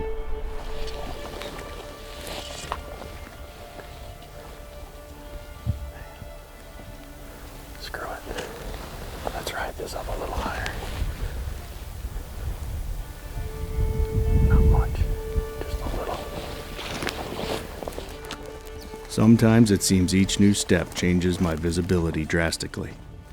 The further I get off the river, the more dense the spruce trees become.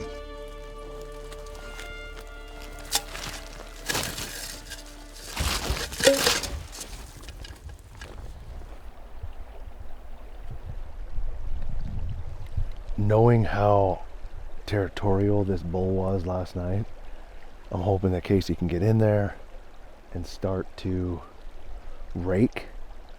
The idea is not cow call because he's with a cow.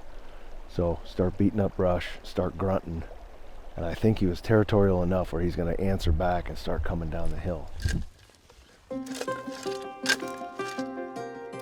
I'm getting closer to the bull by the second, and I can't risk him hearing me.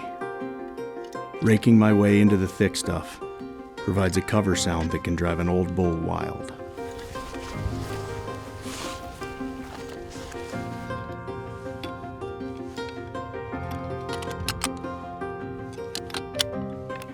Rifle's hot. So am I.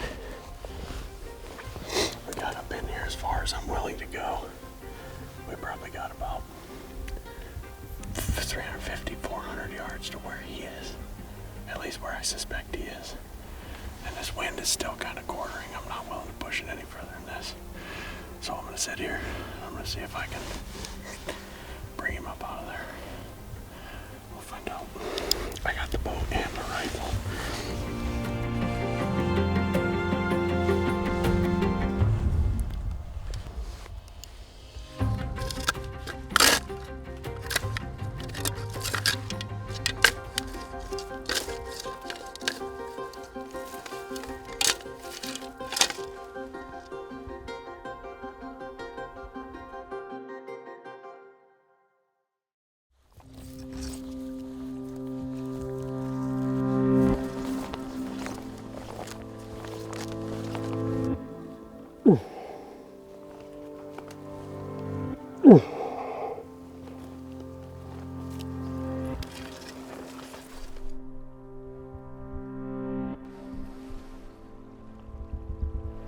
The bull right now is directly in the middle of the avalanche. So there's this avalanche slide, that's what we're calling it. I don't know what it is, just a slash. But he's back out so I can see the bull now. He's in a comfortable, he's not spooked in any way, shape, or form. Casey is now moving in on him. He's within, I mean, the way the crow flies is within 300 yards, but where the land is, he's got to try and pull that bull off that cow by being a bigger bull. And yesterday we saw this happen. We saw a bull come from the right, and as soon as he started breaking brush and making noise, that bull just left and came right at him. Just like I figured it would. It got tighter and bark on a tree up in here. So, I mean, we're not that far away from where we last saw the bull, but I can't see more than 25 yards in here. I knew it was going to be like this too. I just kept pushing it little by little by little. There is some serious bear shit up here. There's a giant pile right there. There's a fresh pile over there that's still got flies on it, so I'm most likely just going to back out from here. Either that or sit here and beat this tree for a little bit and see what happens. Damn it.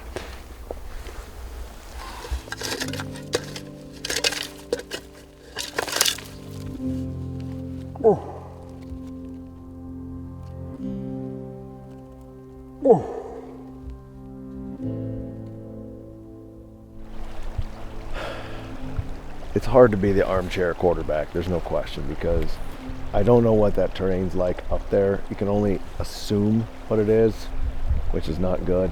So I'm guessing there's got to be some sort of terrain, or maybe it's too tall in there, and then he's trying to get around it. The bull is still in eyesight, but I don't know. I feel like not for long.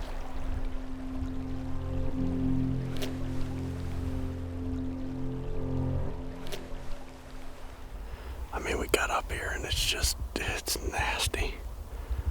Can't see hardly anything. We got about 400 yards from the face, and he is down below there somewhere, but the reality is even if I got him to come in here, I couldn't get a shot, so we're gonna slide back down, just kind of ease our way back.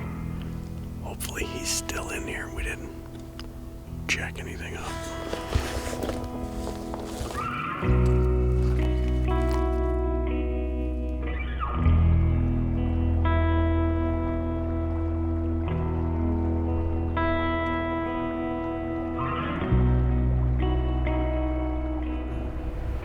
You know, as September progresses here, you know, what should be happening is the moose should be coming to the river a little bit more and more. Now, yesterday we did see, last night, our very first moose on the actual river itself. We had a bull walk literally right through camp.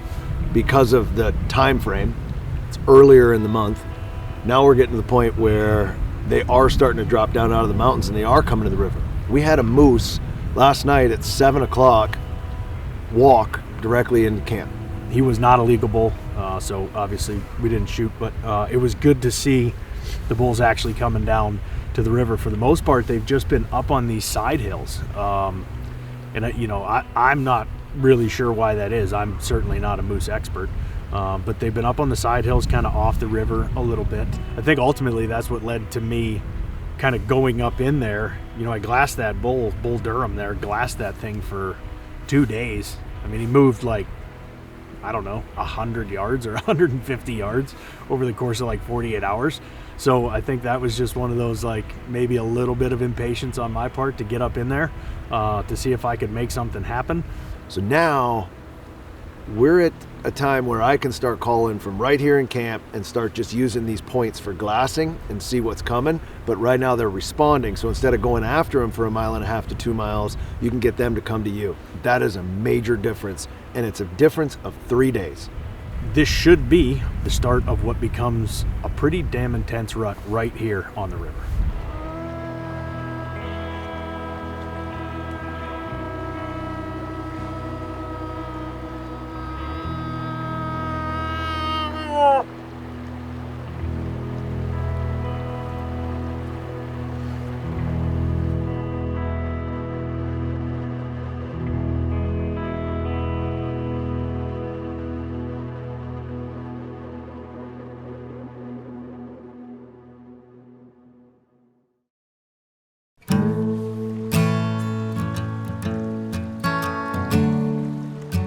I don't mind them separate the way they are. I just don't like it on the other side of the river. It just has to be brought over. So whether we put it close or we put it on our same rock bar, whatever we do. I tried to stay out of trouble, but sometimes I lose my mind. Okay, you ready? I got us. You ready? Yes, I tried to stay on the straight and narrow, but every now and then I'll walk this down. here I go again. I'll walk it down. I'm going down again.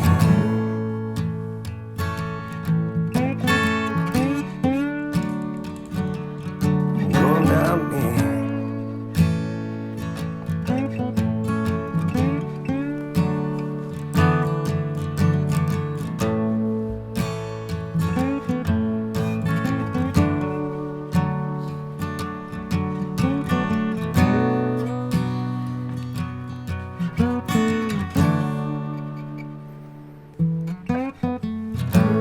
Tried to stay out of trouble. Okay.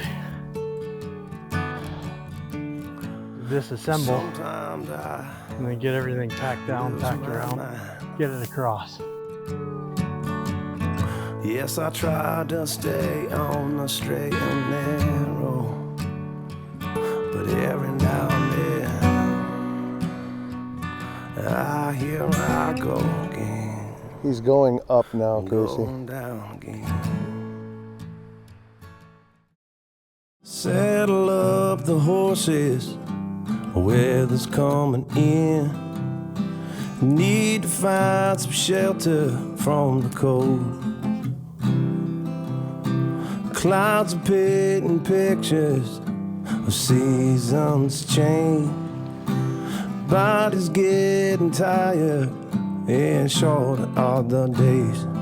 I'm a weathered man. I'm a weathered man. Broken down and weary. I'm a weathered man. I'm just a weathered man.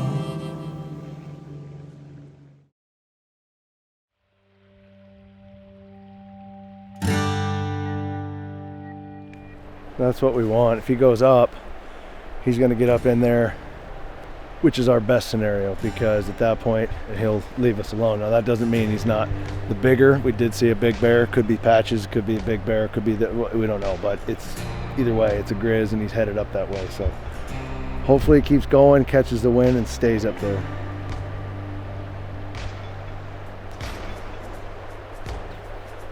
So if that's not Pouches, then Pouches could still be that other grizzly's around here somewhere. I mean, obviously it's really hard to tell, but I can tell you that's a big bear. So. And I'm gonna get rolling here.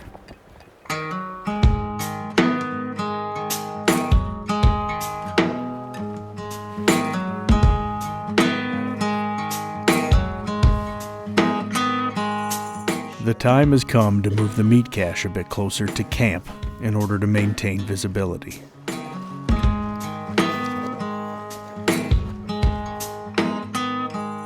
I feel like with each new day, a new grizzly enters this valley. Most likely for the same reason we're here. They know where the game is.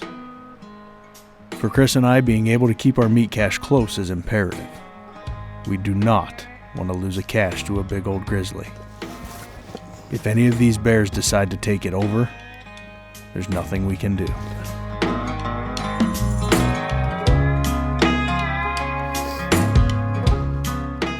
I think he walked all the way up in there.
Sticks.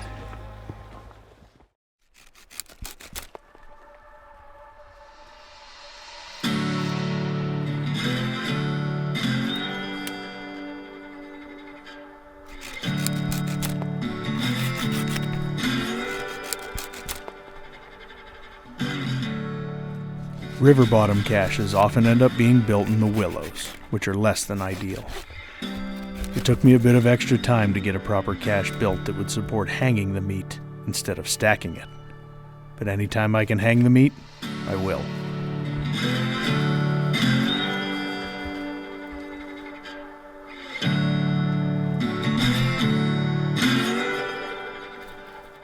Building it close to the river gives the cache a non-stop draft of cool air that's created by the flow of water. That draft is perfect for keeping the meat dry. I like to burn this end of this paracord.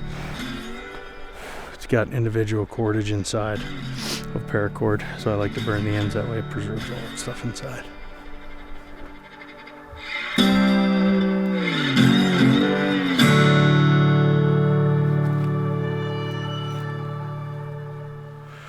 Oh, I got a lace cut. It's pretty bad. Holding pressure on it right now. I tripped on one of those willows. The buck knife went right into my palm. Not me. I have paracord if we want to tie it to keep pressure on it. Yeah, Or figure it out. It'll be fine. It'll stop bleeding at some point. Or not. To the water. You got this stuff? yeah. I'm gonna go with the cut. Ready? Yep. A little tighter. Tighter. Yeah. Missed my wrist by about 2 inches. Tight enough? Yeah, keep going. Good. Go on this side. That's good. Come across. Yeah. Like that, that's fine. Good. Yes, for a second, you can keep it. Go ahead. Ready? Pull it. Okay, now. Alright, it's right on it. Alright, do that. There you go. All right. Good news is the bleeding's actually under control. Okay, go this way with it, and I'm gonna put a glove on. Good? Yeah. All right, you want a wool glove? Man, happens that fast. Jesus. I'm tripped, man. I know. I dragged my foot. We're in. You still feel your fingers and everything? I still have movement in my thumb at the moment. I can absolutely tell you that in about an hour, chances are pretty slim. See how it goes. But I have ligaments, so we're good. I missed my wrist, so that's good. And I hit the meat part. I was just getting in there too tight, and I went to move and actually just got caught in a willow. And when I did, I went forward, and I don't know, it's just one of those things that lets you know how fast it can turn on here. One direction in either way. And that's a really bad situation. So I got a lot of time left out here, and I don't want any sepsis or anything setting in. So, especially with all the meat that I was touching. So I got to go get it cleaned, sanitized. Other than that,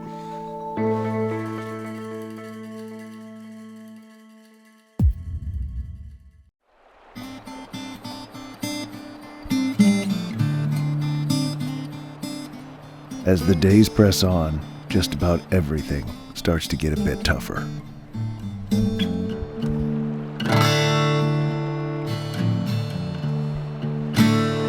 Today's a good day so far. The sun is out, and we're just in the process of moving all this around.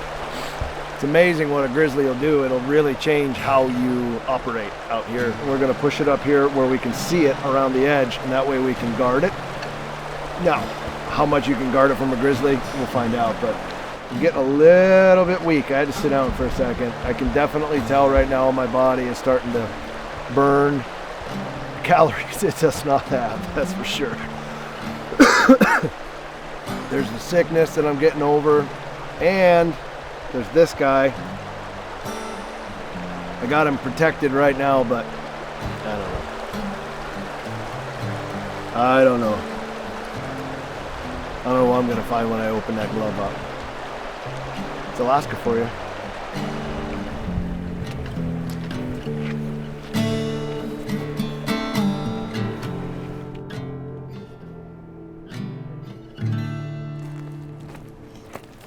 Day by day, hour by hour, the daily tasks associated with life in the backcountry start to get a bit more difficult.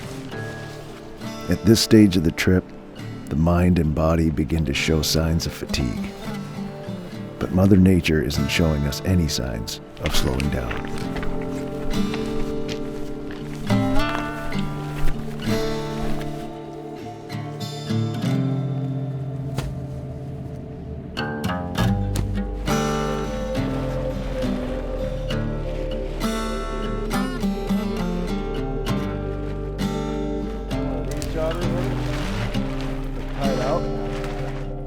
One of the core tenets for meat care is keeping the meat dry. Tarps are must-have tools in the backcountry, and they serve multiple functions. From emergency shelter, water collection, and makeshift meat hauling sleds, to bush smokers and cache roofs, a hunter can do a lot with a solid tarp. Perfect. Okay.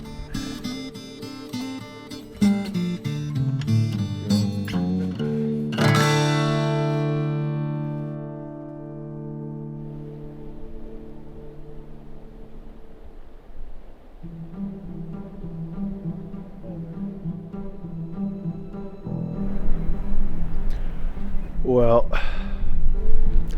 problems continue to build up. I was glassing for moose, and a giant grizz came out of the timber. I have a very sneaky suspicion that he's going to end up right here in front of us, which is the last thing we want.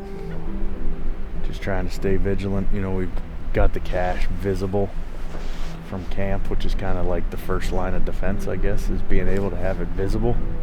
You know, I'm just really hoping that this bear stays away, hoping he doesn't come in here. I certainly don't want to put him in a position of DOL, defensive life. And I gotta tell you, that's a big grizz.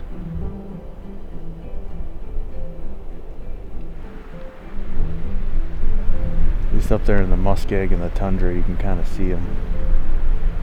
They get down in these low willows on the river itself. That's when things start to get a little hairy.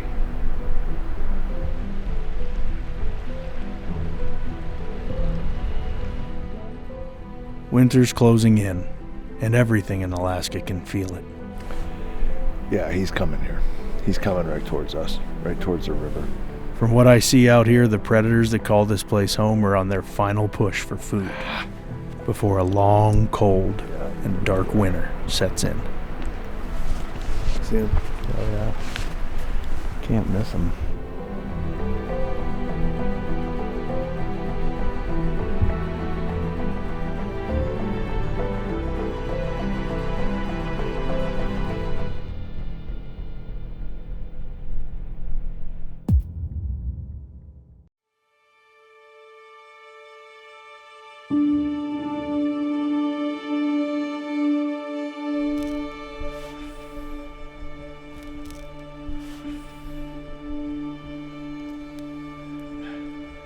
That is a deep wound. The risk of infection out here is all too real. Being properly equipped is a must. While things like sphagnum moss are naturally sterile and could provide protection for the infection, I came prepared with a first aid kit.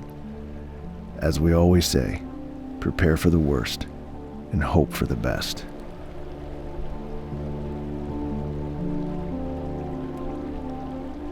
Keeping a wound from getting infected is basically identical to keeping meat from spoiling. Triple antibiotic. Keep it clean, keep it dry. It's also just one more thing to add to the list. All right, there we go.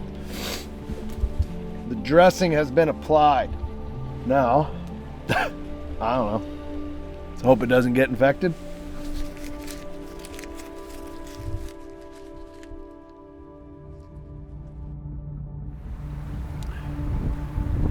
Well, the decision has been made. I knew it was coming down to a go or no go moment, and we've decided to not go. Several things factored into that as Casey and I had a conversation about it. I mean, one, why would you leave game in search of more game? Everything that we have is right here. Which is a little bit different than my expectation coming in. I think my expectation coming in was to float this entire river again and see the whole thing in all of its glory. And that's not going to happen. We're going to hang tight right here. It's so incredible that I don't want it to be known how incredible it is, but I can't help but share it with you because it's just something I've never seen. Every single species in Alaska, from caribou to moose to lynx to wolf, bear, we just haven't seen a wolverine. We even saw a muskox, an actual muskox by himself walking up the riverbank. I mean, when do you see a muskox? I really wanted to get down to some of those spots that we found, the old cabin and, you know, just Prayer Point and all these different areas that, you know, it's been a decade or more since I've been on this river. So I really, really wanted to see that again. But listen, every trip is unique. I could do this trip 10 times in the exact same spot and every single year would be totally different. So it is definitely different. There's just something about it that is incredibly adventurous by getting out and get going. And there's also something incredibly adventurous about staying and watching and living in an area in and amongst these animals for a long period of time. And I don't know, but it's been interesting. You know, there's a saying in sheep country that you don't leave sheep to find sheep, and I think that applies everywhere. I think that applies down here in the valley and the river bottom as well. Why leave animals to find animals? Like, we've got what we're looking for right here. Let's just see if we can ride it out and make it happen. The positive is, yeah, I think we can do that. The negative is, damn it, I really wanted to see this river again. I mean, sitting in camp and glassing bands of sheep, 9, 10, 15 sheep all over the place. It's just incredible. And that part, I can't complain about. Now, what is coming is Alaska, and she's rearing her head, and I don't like it. I was sending an inReach earlier to my wife, and she sent me a note back that literally said, it's not a storm that's coming, it's a hurricane. And that state of Alaska is declared, I guess, a state of emergency right now. So, I don't know. It's just weird. It's weird and it's eerie. So, weather is number one. I mean, we've got our equipment, we've got our gear, we've got our tent and our stove, but, you know, holy hell. What comes with a hurricane in Alaska? I don't know. Never been in one, but I sure as hell don't want to find out. So what does that mean for us? Well, that means that we've got a few good days of weather, and then it could get really ugly really fast, which really makes us start to contemplate how to get out of here safely. What else is pressing? Chris's hand. He's still got that giant laceration across his hand. That's obviously not really getting any better by the day. I mean, it looks okay, but it's definitely not getting the care that it needs. So we got that to contend with. And now we've also got a mega grizzly that showed up here in the valley. So yeah, it's definitely all culminating right now. I know that there's wheels in motion between the weather and the grizzly bears. I mean, we've got this giant grizzly walk by again today, and it's just a matter of time before he makes himself friendly with that meat cache, and we're just kind of watching it and protecting it and guiding it because we're trying to, you know, not let him get into it. But at the end of the day, there's nothing we can do about it. So between the grizzlies and the weather bearing down, this might have to be some sort of early extraction, but I don't get my hopes up because it's Alaska. We're working through it. We'll take it 1 minute at a time, 1 hour at a time, 1 day at a time, and, you know, keep doing what we need to do in order to get out here safely.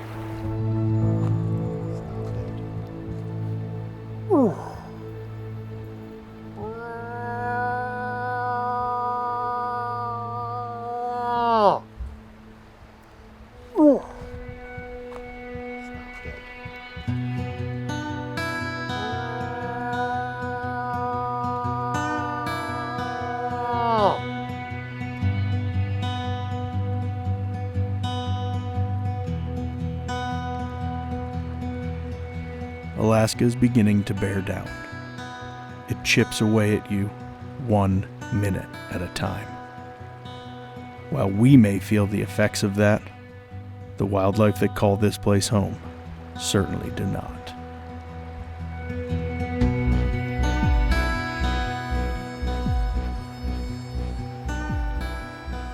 Temperature's dropping big time. Skies are clearing. Yeah, baby. It's the moose route.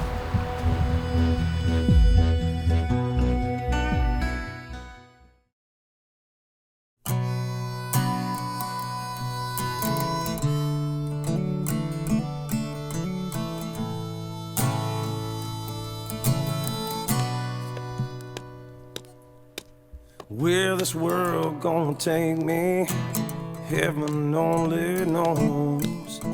Sure as hell gonna break me down to the bone. Gonna open it wide, I'm gonna swallow me whole. I'll be standing eye to eye with my soul. I will bleed all alone, over time I turn to stone. Yes, I will bleed all alone all the time. I will turn to stone.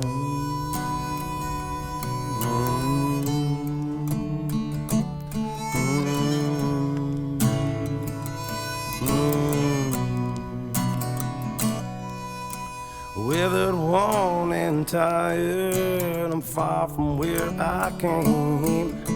This lonely road I travel has left me not the same. Some say it's gypsy blood that travels through my veins. Well, I'd rather be the wild one than the one that wears the reins. I will bleed all alone all the time. I'll turn to stone. Yes, I will bleed all alone all the time. I will turn to stone.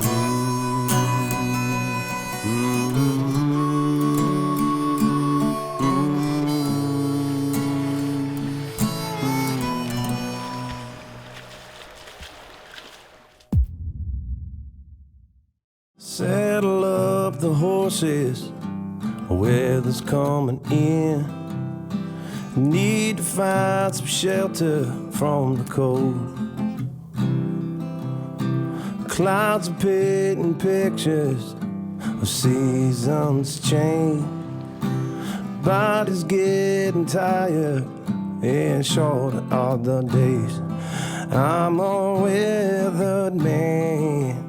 I'm a weathered man, broken down and weary. I'm a weathered man, just a weathered man.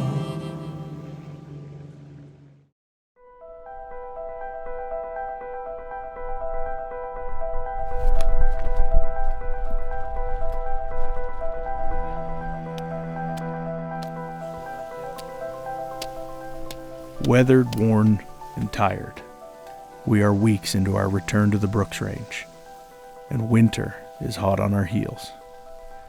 It seems to me that in this area of the world, there's such a small window of opportunity to hit things just right. And as quickly as that window opens, it closes. Each day, each hour, each minute are more unpredictable than the last.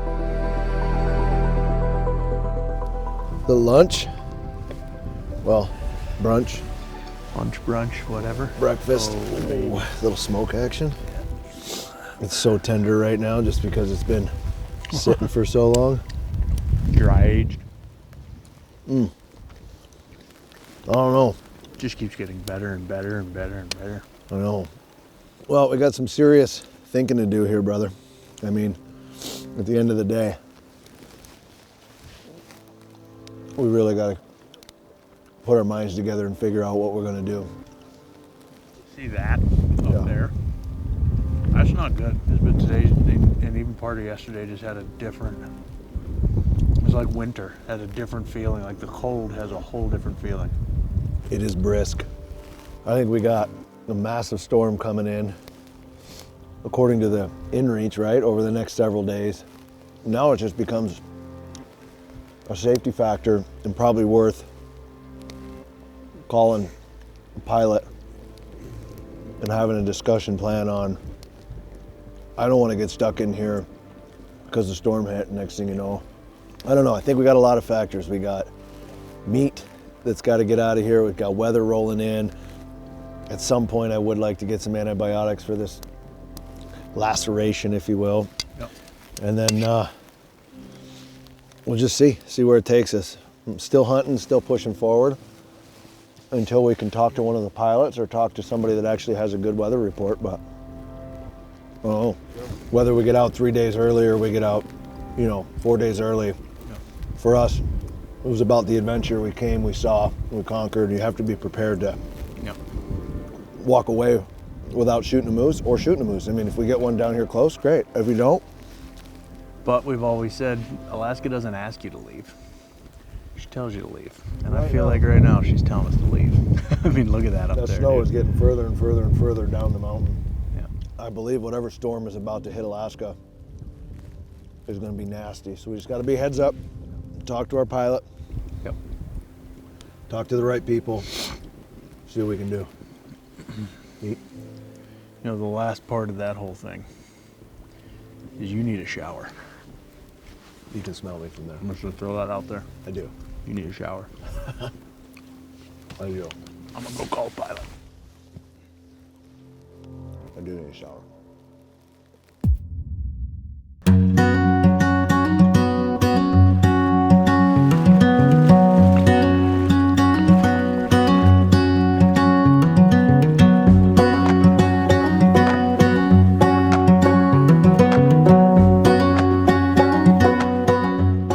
A momentary break in the weather offers up an opportunity to catch up on what else but some meat care tasks. I swapped out the dirty meat bags for clean game bags. And then I put these in the river yesterday to rinse and wash them, let them soak overnight. And so now I'm just getting them up and out of the water. Hands are just frozen, but getting them up out so I can get them laid out here and get them dried off. In order to keep the meat in peak condition, I prefer to wash, dry, and swap out game bags frequently. Constantly rotating fresh bags helps to stave off spoilage.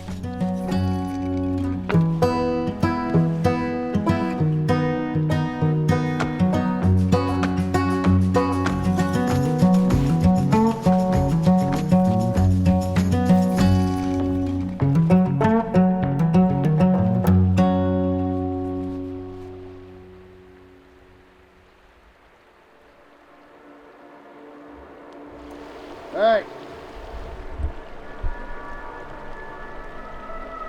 Hey!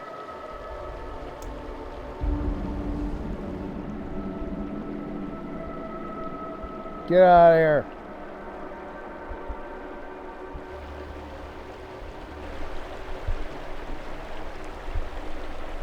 We got a problem. It's not good.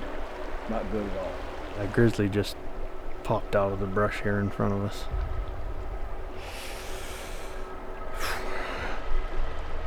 Just another day in Alaska. Grizzly coming into camp. Definitely was coming to the cache, so he knows it's here. This could be a problem. So the issue right now is our wind's going that way. He came out at first off the right side. Now he's downwind and he's circling. Our meat cache is over to the left over there in those willows. And the reason we separated from camp is for things just like this. There he goes across that flat right there. A meat haul can be a great pressure valve for a backcountry hunter. But like anything in the middle of nowhere, it's a balancing act. Heading this far into the mountains is not a daily task for the pilots of the North Country. And grizzly bears have nothing but time. We're gonna have to make a run maybe. I don't know what to think about this. Yeah, I gotta try to figure this out and think about it.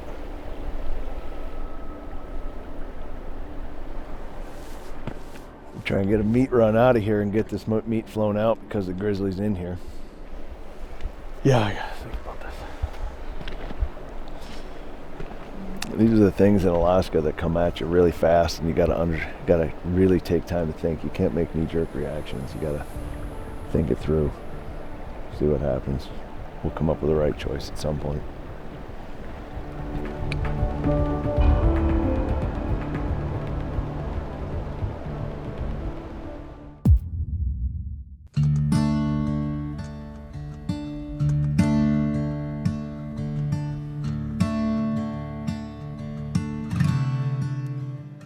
Recognizing how quickly things change out here is a never-ending process.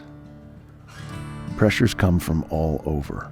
Between the weather and the wildlife, our window of opportunity is simply closing faster than we would like.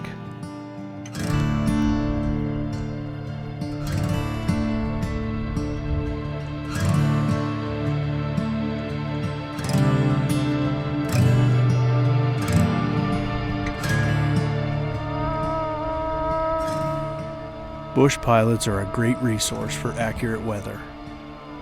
While our Garmin inReach provides us with updates, pilots generally have an intimate knowledge of weather patterns and predictions. Mountain weather's anything but stable, and we can get locked in here for the long term in a matter of no time.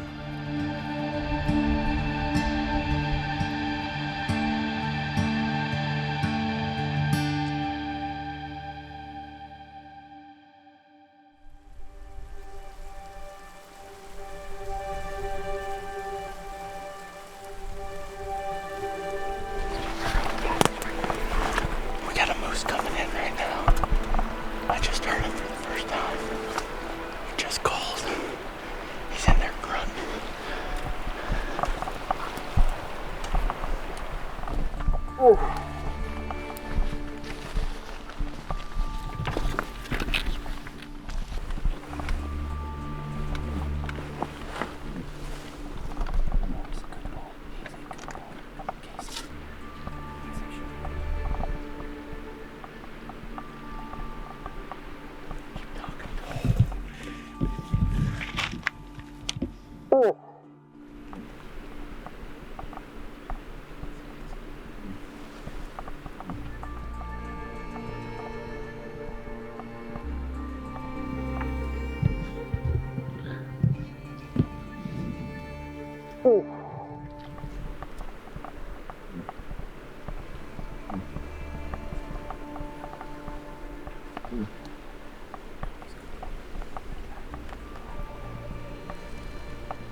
Ready?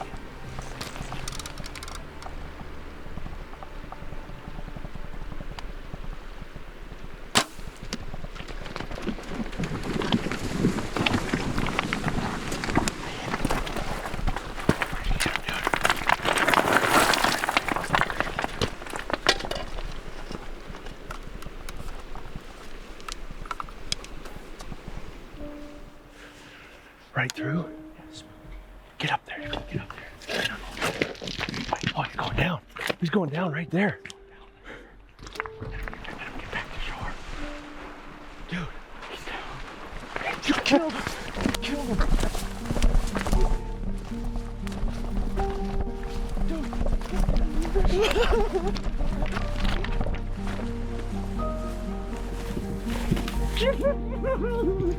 Dude.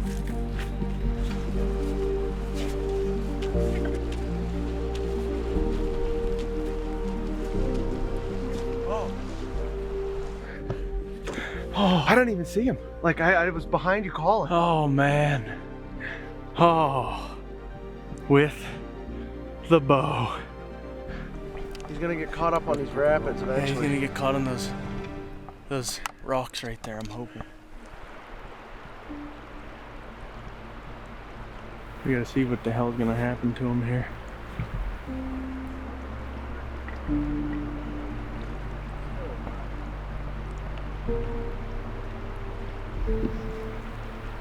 He's rapidly floating down the river right now. We're gonna have to get on that quick. Like we gotta get on it and get the stuff, and we gotta go. Oh boy.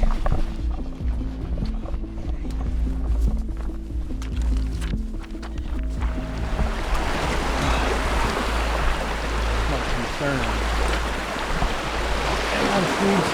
There he is, there he is. He's right there. He washed up. He washed up, buddy. There he is right there. finally washed up. We're not all that far from camp, actually.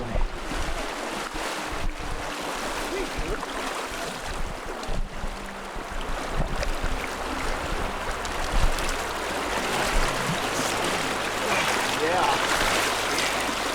Haha. Thank God. Nice job, dude.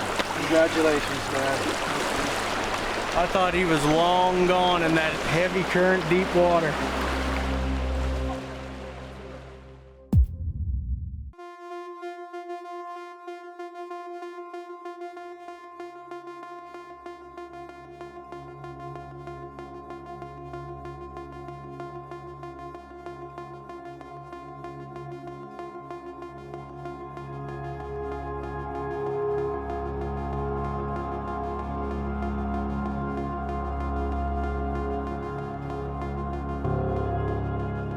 And just like that, it's over. The first official snowstorm of winter has hit overnight, and there's a brief break in the storm, but it won't last long. Well, it's time again. It's that bittersweet moment of extraction. Woke up this morning in Alaska. She said, time to go. It's time to go. Winter has set in up here in the Brooks. The snow has hit just as we anticipated. And this is the bittersweet day. Closing her out. One final journal here in Alaska. Back in the Brooks Range for this trip, and what a hell of a trip it's been. What a wild and crazy trip it's been. You know, looking back when we landed on this thing so many odd weeks ago, I had such a different vision in mind. And that's what I love about this, is you just don't know what's gonna happen. I had visions of rowing and going and visiting places that, we saw 12 years ago, and just kind of, rushing back memories, all these great things that we did. And that's not what Alaska had in store for us. And I gotta tell you, I'm happy with the decision. I think it was the right call at the end of the day, and this valley has absolutely provided everything every single day. Every single drop has got plenty of highs, plenty of lows. Some of the highs are crazy high, some of the lows are crazy low. I think ultimately that's why we do this, is to feel those big ass pendulum swings in life, right? So this trip was no different. I still have a moose tag in my pocket, and I don't know if it's just my age or just my experience, I don't know, but I'm okay with it. Like, I'm totally at peace with it, because it's not about taking home a moose. It's about what we just did. Extraction day is always the most bittersweet day. I've always said that a little piece of you remains behind, and I think that's the case with this place as well. I will miss it when I leave, but I will be back. And if there's one thing that I can leave you with, it's you may die in this lifetime, but you can't unlive.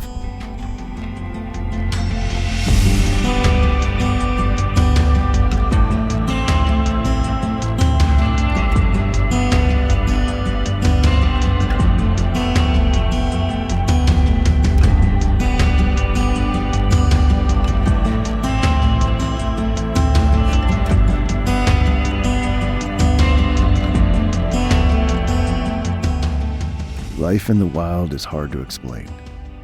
We can show you what our version of life out here looks like. But until you get out and do it yourself, you'll never truly know the feeling.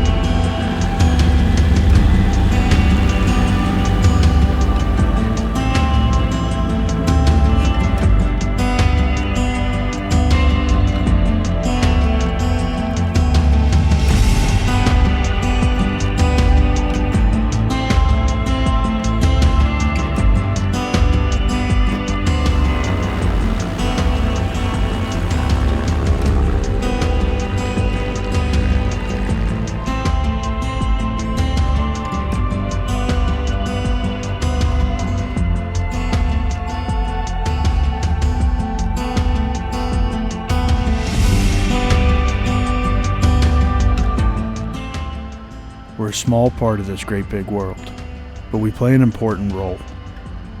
Take care of these places, and take care of each other. After all, that's all we have.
Back in Alaska, baby.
We have a mantra that we literally live every single day, that is, be alive. And it's about the moments that matter, because those moments are so important in your life. Enjoy this place for every single thing that it's worth, because the fact of the matter is that there is no guarantee that tomorrow will come.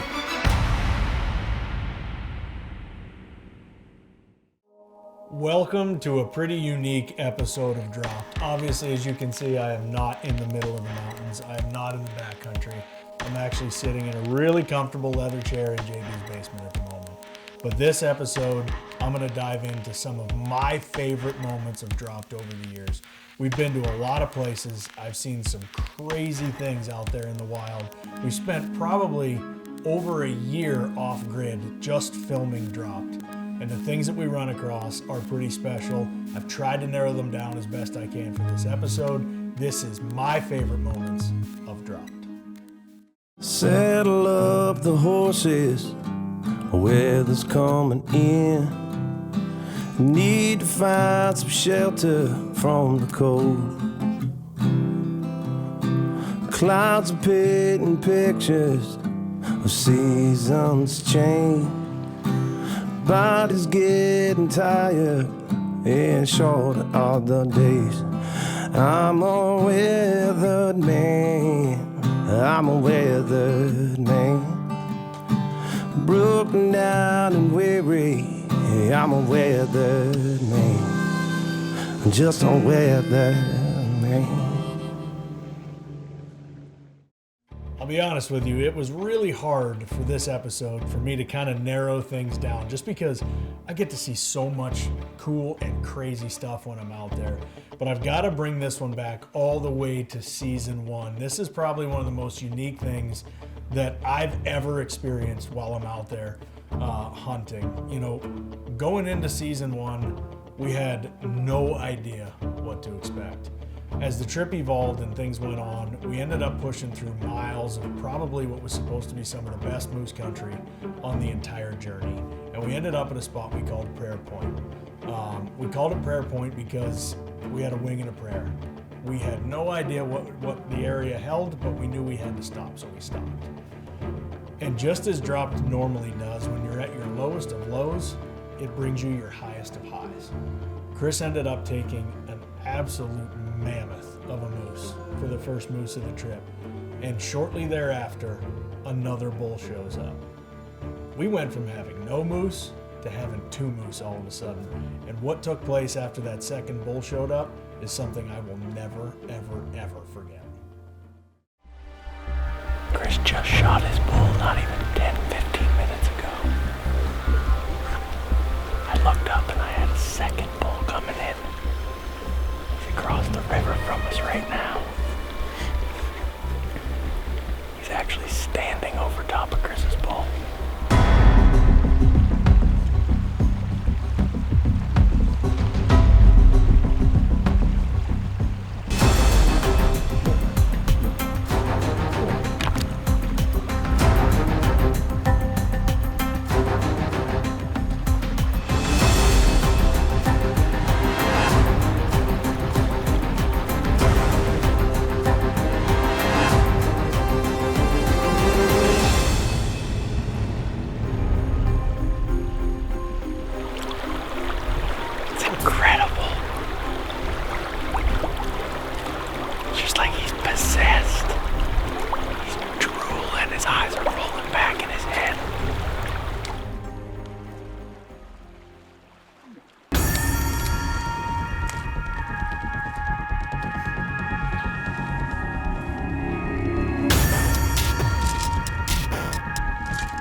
Well, there you have it. That has got to be one of the coolest encounters I've ever had. Obviously, I didn't end up taking that moose. It wasn't a legal bull, but just the way that whole thing played out, you know, not only did I use it as an opportunity to learn about moose and kind of how they behave, but I just had to soak it all in because it was incredible. It's a close encounter like I've never had before. Let's fast forward to season 2 for this next memory and talk a little bit about horses because A, I'm allergic to them, and B, I had never hunted from horseback up until we went to the Yukon. And they make things really interesting. You know, rafts are awesome because you can control rafts. They don't have a mind. They can't really think for themselves, but a horse, that's a whole different ballgame. You don't know what's gonna happen when. As long as you're going uphill, you love them. Every other time, I feel like I can't stand them. And that's the case with this next clip I'm gonna show you here. You know, we had 2 moose up on a hillside, middle of the Yukon. The rut's starting to kick in. These 2 moose were glassing them. They're fighting, they're doing their thing. They're preoccupied with one another. So we decide, hey, maybe we can make a move. We jump on the horses, we start to head out, and lo and behold, the horse blows up. I've never experienced a blow up before, but this is what it looks like.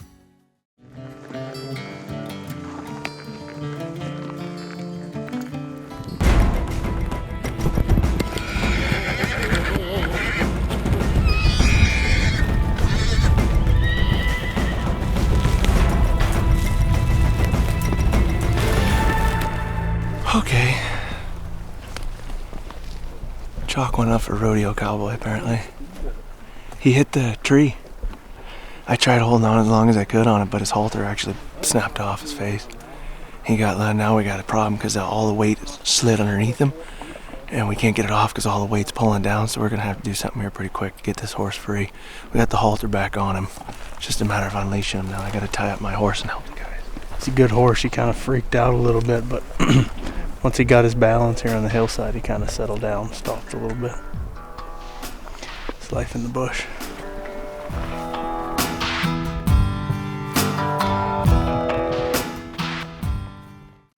As you can imagine, that hunt was over. The minute that horse blew up, basically everything about the hunt was off. So we had no choice but to get everything packed up and head out. We actually spent 2 days straight traveling from one location to another on horseback during that whole ordeal.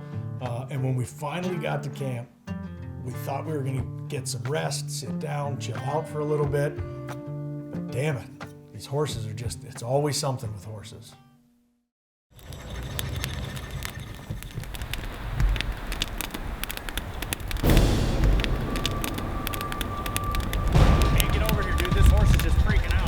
What?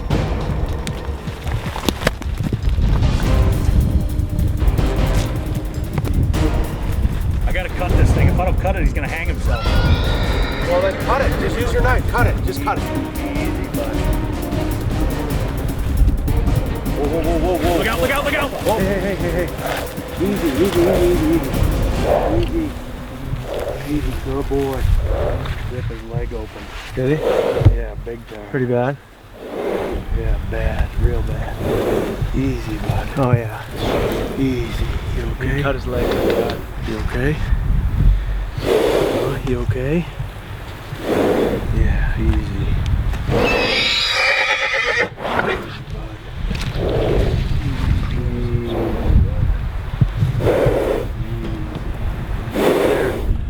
We're sitting over there. Casey and I just cooked up some sheep. All of a sudden we heard one of the horses just going crazy. And we came over here, and sure enough, he was kicking like crazy. He was tangled in his halter shank, and he was getting hung on his neck. He was gonna choke, he was gonna die because the rope was around his neck and he was hanging. And Casey took his knife out and cut the rope, and he's fine. He's got a bad cut inside, but man, that was freaky. Part of having horses again. That's like 4 times today, these horses. You just don't know what's gonna happen. I don't know, it's crazy. Just got a little freaked out here.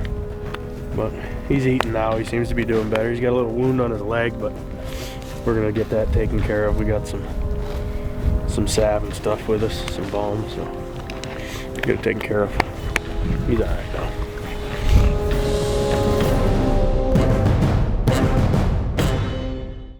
Old Brewster's a snap show all the way up until the point where I saved his life. That horse was crazy.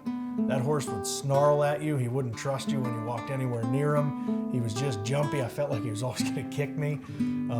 But you know, I ended up cutting him loose, and I feel like that horse was my best friend for the rest of the trip. He calmed right down. It was just a wild and crazy ordeal.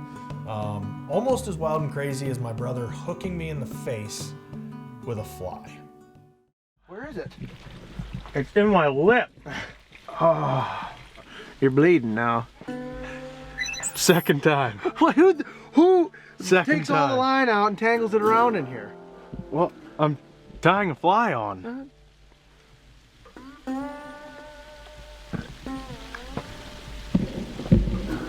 No.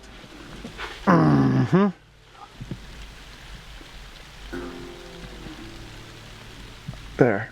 You should be able to slide it out now. Is it pinched? Yeah, go ahead and try and slide it out. There you go. She's out. It's not that bad. I mean, it could have been a treble hook. Man survives severe windstorm and snowstorm in the Yukon, dies of metal poisoning from a fish hook to the lip. You always have them in your lip every time I go to walk by. One of the rivers that we floated, it was we ended up getting yanked out quite a bit early because of an impending storm that was coming in. I would love to have another crack at that river from a moose hunting perspective, as well as from a caribou. Man, was there caribou on that river. You know, I'll never forget, we just came out of the high country. We started to kind of get into where we had some spruce trees, starting to get down a little bit lower. And normally when we see caribou on drop, it can be real onesie-twosie. It's a couple here, a couple there. But this time ended up being like one of those Nat Geo type moments where there were just caribou everywhere. We cannot have 200 caribou and not walk away with one of these. Man, when we came up, we were literally right on top of them.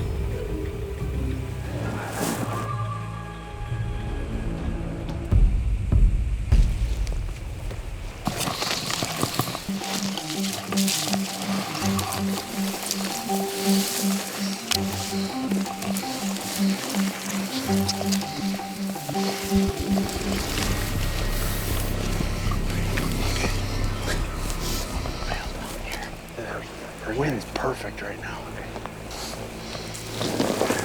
now. You're gonna have to just wait. When you're ready, take them.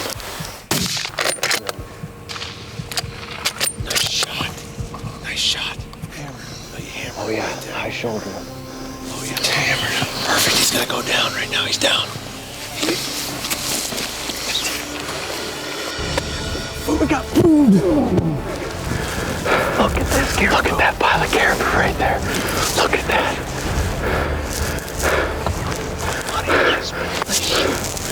We got food, boys.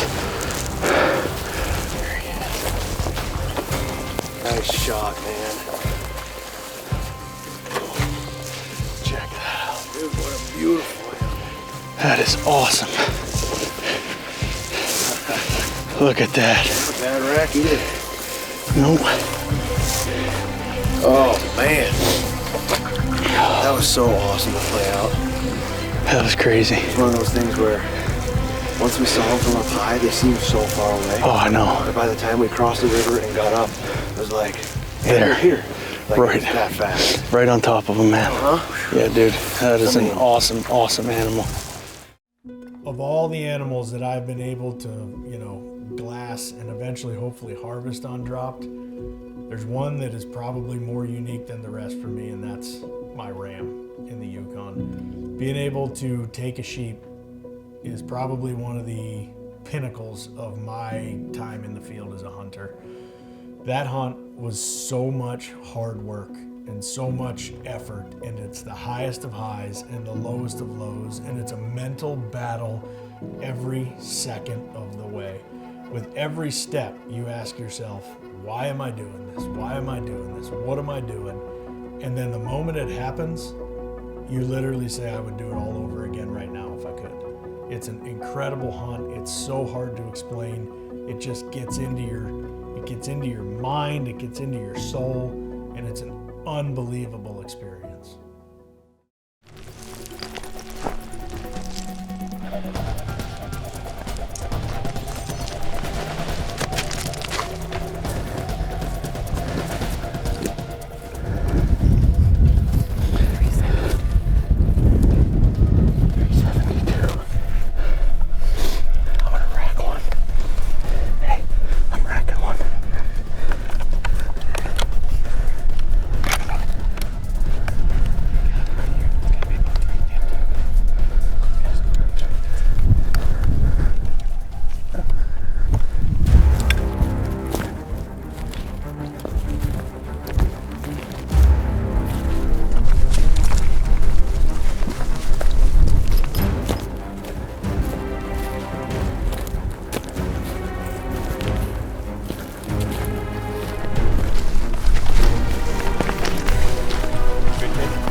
Again. Nailed him, Casey. Again? Yeah, shoot him again. Come this way. So come up on that little knob, okay? Right where he's bedded? Yeah. I don't think he's gonna make it up there. Okay, there he is. Hit him again. 300, Case. Nice! Nailed him! Yes!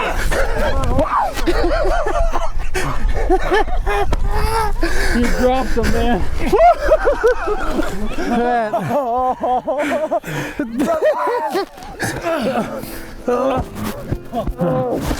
Nice shot. Ram. Oh, man. You hit them both. Oh, did we work for him? Woo! He took a tumble, didn't he? Hey, did. Boy. Check that out. Hold him. Look at that. That's a big old ram, man. How old? 12 and a half. 12 and a half. Easy to count, 12 and a half. That's an old ram. Logan, nice work, dude. You too, boys. That's sweet. What a ram, bro. Nice job, brother. Nice shooting. Thanks. That first one hopped him, eh? Boys. That first one hit him. Congratulations, Case. That's awesome, man. Guys, that's a heck of a round. Look at that. You guys put a lot of work in for this shoot. Look, he didn't even break his tips off at 12 and a half. Old bugger. Drop Great Project roll, Yukon. too. That's right. Project Yukon right there. Project Yukon. We Kicking got off. dropped. Lived in the mountains. That was awesome, man. Camping overnight, horses. Sleeping in the mountains. Tonight we sleep right here. We sleep. Sheep hunting's a whole nother ball game. I can't believe we did that, fellas. That was awesome. That made it all worthwhile right there. Some teeth. Yep. I'm so happy. What a beautiful round to take. Boy. Oh, just feels good. Man, Feels good, that man. feels great.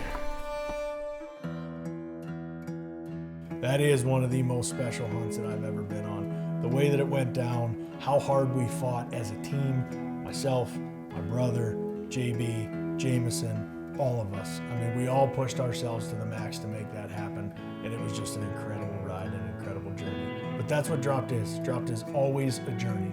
We set out to challenge ourselves for an extended period of time in the middle of nowhere and to just live life, to get out there and live it, whatever that means. We set out to be alive. So thank you for watching, and I hope you get your very own chance to be alive. Let's go, baby.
Back in Alaska, baby.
We have a mantra that we literally live every single day, that is, be alive. And it's about the moments that matter, because those moments are so important in your life. Enjoy this place for every single thing that it's worth, because the fact of the matter is that there is no guarantee that tomorrow will come.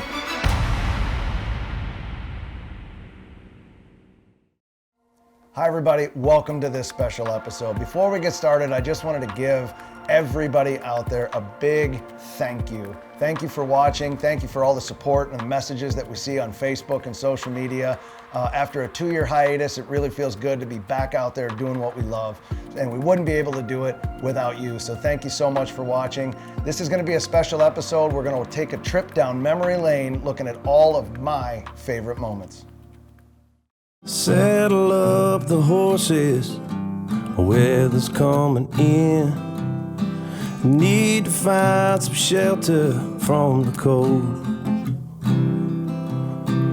Clouds are painting pictures of seasons change.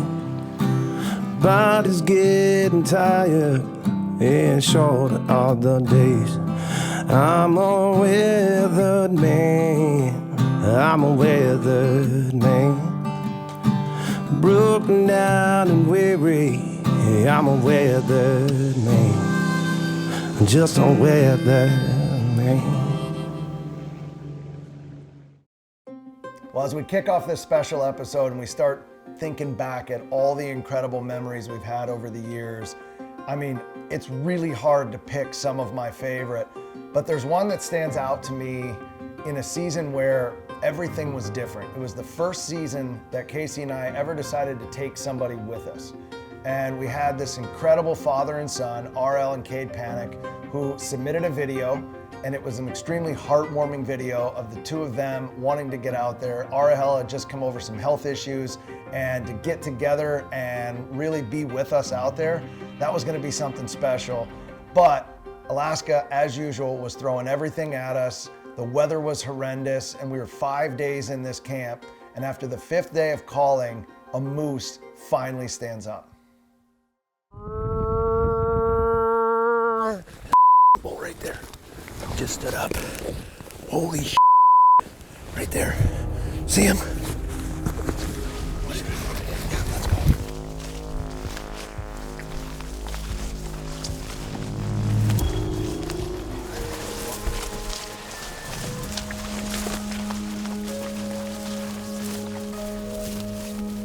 Get up top. Over 50. Yeah.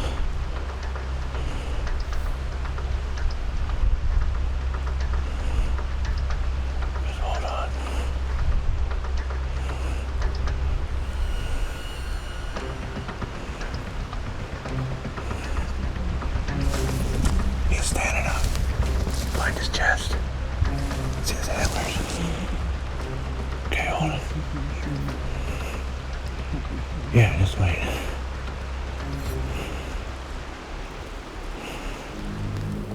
He's trying to hear over that stream too. They don't have good vision.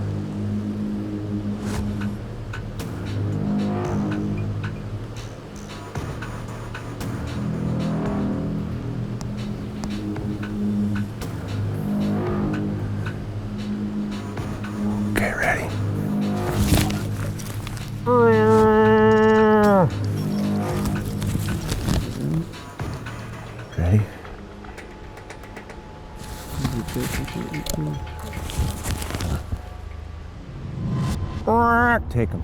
Put one in him. Missed him. Take your time.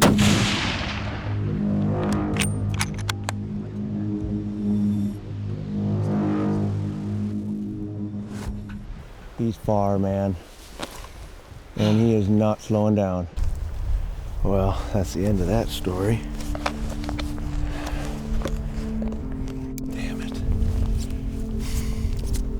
Had all the right cards in place, I guess.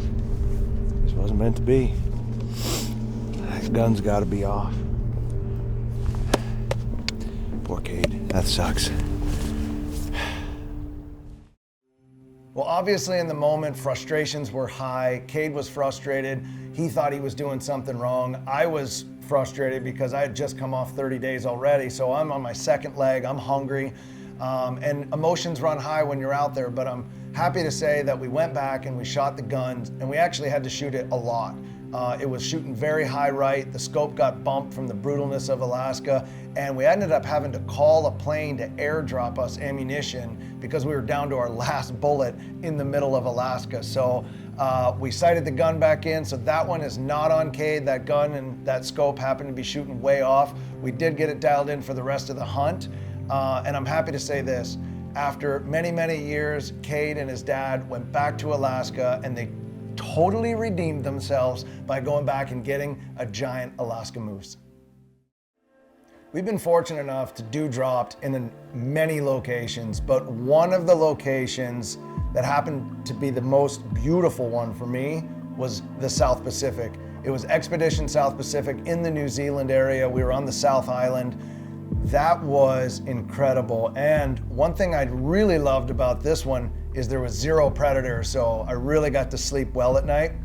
Now, it comes with its pros and cons, and a memory that stands out so much in my taste buds as well as in my mind is the day of the goat.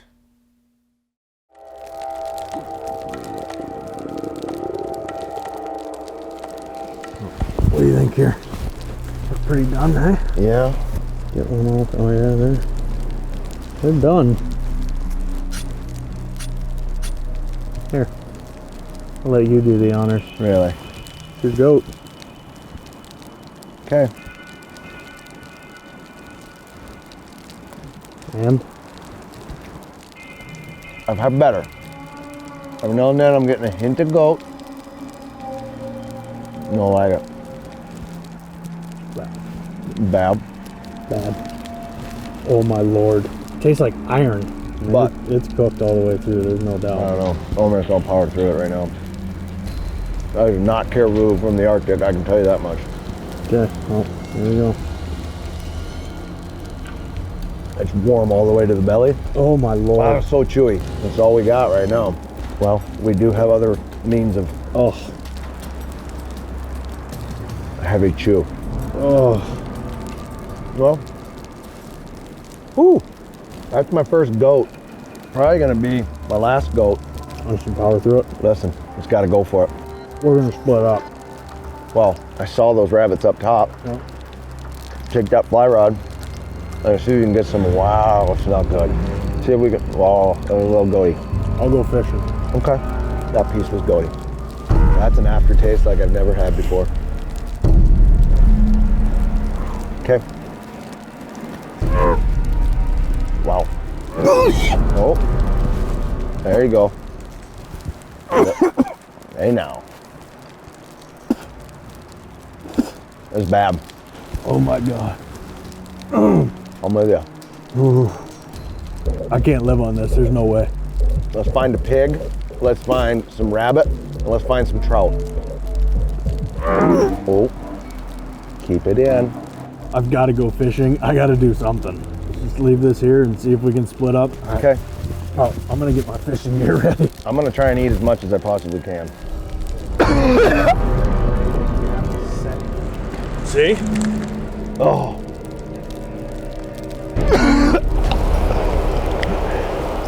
Oh. That is the worst thing I've ever had to eat in my life. Oh, come on. No way, we gotta get something else. Now, we've eaten a lot of things that are random, from dandelion salad to Yukon caviar to, you know, whatever we can get our hands on. But I gotta tell you, having that goat, I can't describe the taste to you, but I can tell you this, I will never in my life have goat again. That was disgusting.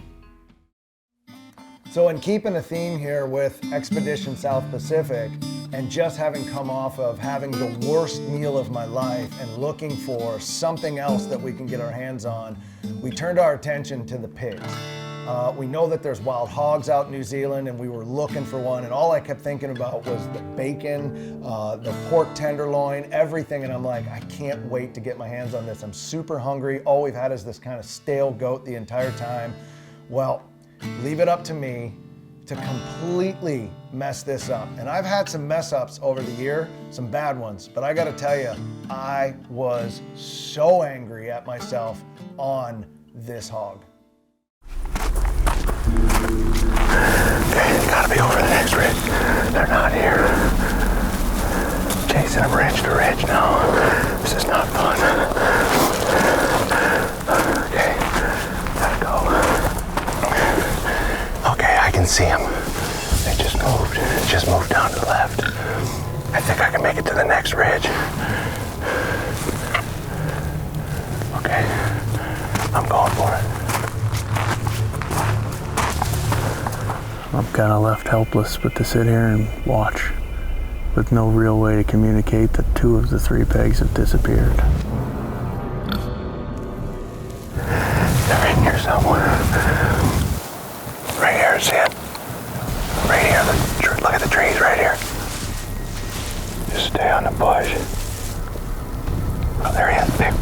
Coming out. Okay, ready? What? What is going on? Are you kidding me? What the? Oh my gosh! Did I not load one? Where I can just see brush down at the bottom. Are you kidding me right now?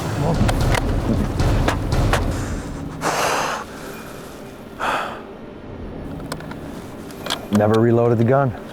That's such a miserable fail. Unbelievable. Okay. I saw that grass moving. I clicked back down, took the safety off, pulled the trigger, and I forgot to reload the gun. The hog took off to the left. I only got it for a second, and the other two skirted and went down off the cliff off the top right there. And we just came out of here with nothing, with absolutely nothing. And it's because I jacked it up.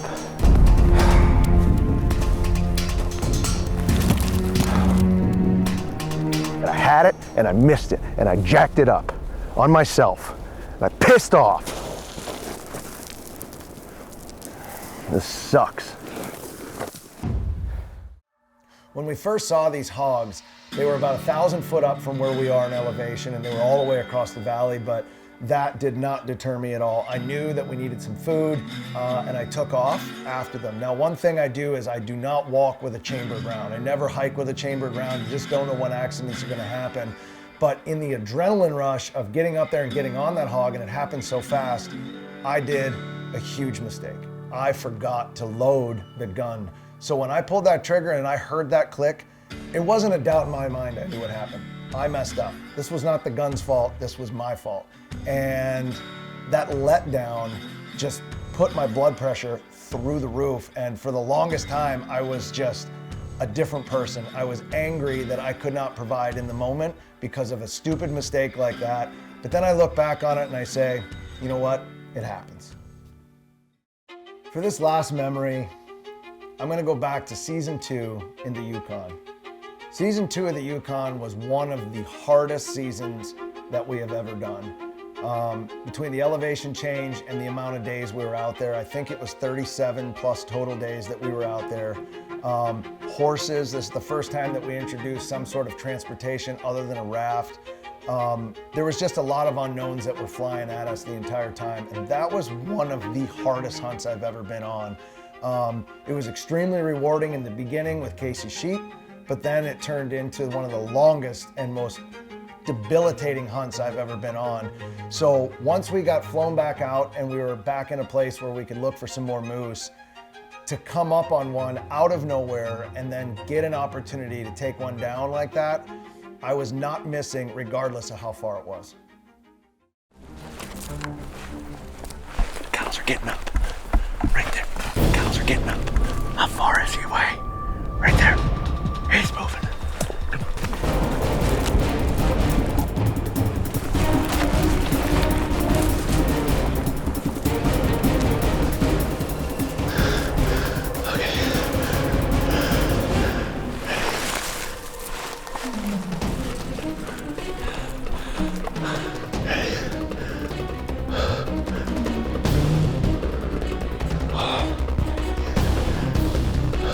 All right, ready?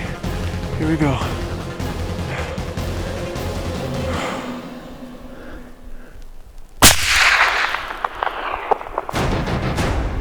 Hit him.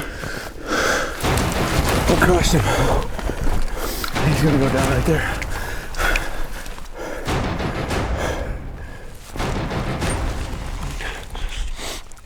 $390 yards. 150, 250, 300.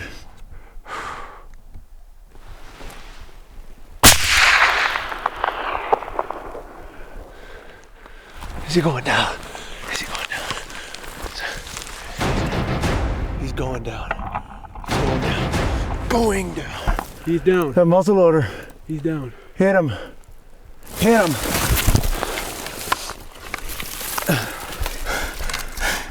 The smoke pole.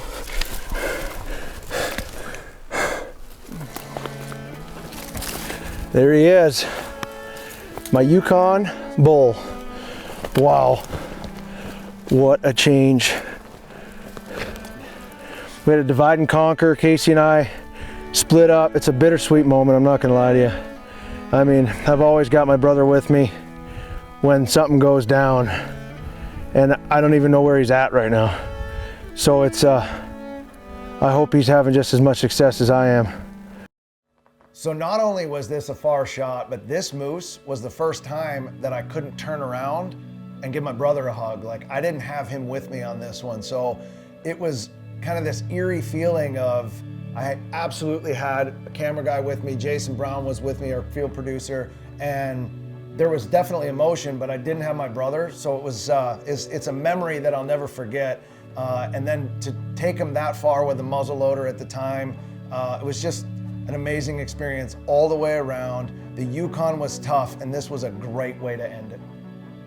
Well, thanks for taking a trip down memory lane with me. Over the years, we've been blessed to do this across the globe, many times in Alaska, the Yukon, New Zealand. It's been an incredible journey. We're looking forward to bringing more stories to you, and hopefully you're enjoying everything that we're showing you and all the memories that we share together. And thank you again for being the best fans in the world and supporting us as we continue on with Dropped.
You know, there's a perceived danger element, and there is a danger element when you're trying to capture great photography of a grizz like this.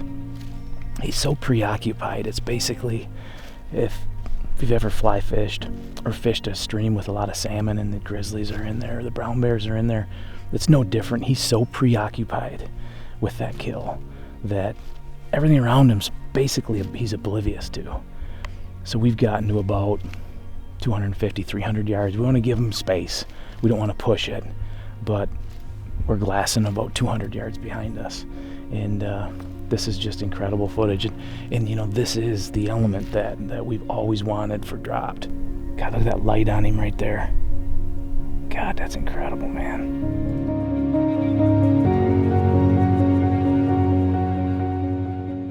That's so cool.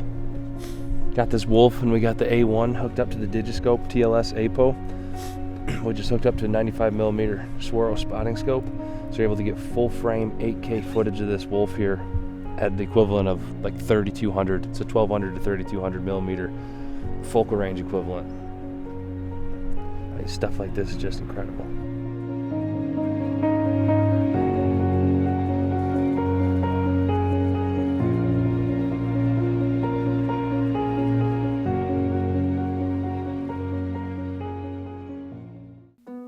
Welcome to this week's episode of Dropped. This one's a special one. Everybody sees what happens in a condensed 20-some minute version of what Dropped is. But what you don't see is all the incredible hard work that goes in behind the scenes, the logistics of us trying to get out there with the camera guys that we have, the field producers, all the stuff that happens behind the scenes. Saddle up the horses, weather's coming in. Need to find some shelter from the cold. Clouds are painting pictures of seasons change. Body's getting tired and shorter all the days. I'm a weathered man. I'm a weathered man. Broken down and weary Hey, I'm a weathered man, just a weathered man.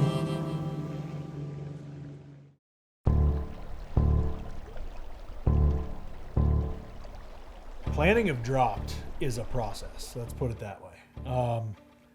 You know, anybody that's ever planned a backcountry hunt, especially one in the middle of Alaska, knows the kind of challenges that come with that, the kind of research and time that's involved in trying to figure that out.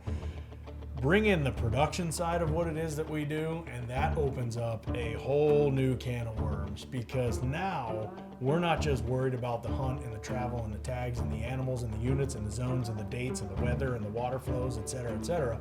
We're worried about the cameras and the bats and the cards and the charging and the lenses and all of these things that go into actually making a story when we're out there. Oh, and by the way, we have to figure out how to do all of this stuff for an extended period of time with no power. So, you know, it's so much, and there's so much planning that goes into this. Thankfully, I don't have to do it all myself. Usually I stick to the hunt side of the planning, and then Jason and Jameson end up doing a lot of the planning when it comes to the production side. We run a skeleton crew when we're out there.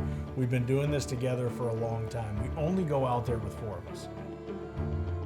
We have 2 guys that have been with us for the longest time, and they are trusted. That's why they're there with us. They're incredible behind the camera, and they do everything. They do all of those jobs, and it's just the 2 of them the entire time that lay down all of this incredible footage. You know, with Jason and Jameson, these guys eat, sleep, and breathe production. It's what they do. They've got it down to a well-oiled machine when it comes to the gear that we're gonna need, what lenses we want to shoot, the conditions that we're gonna be in. These guys know every single aspect of producing in remote locations for an extended period of time, and they've got it down pat.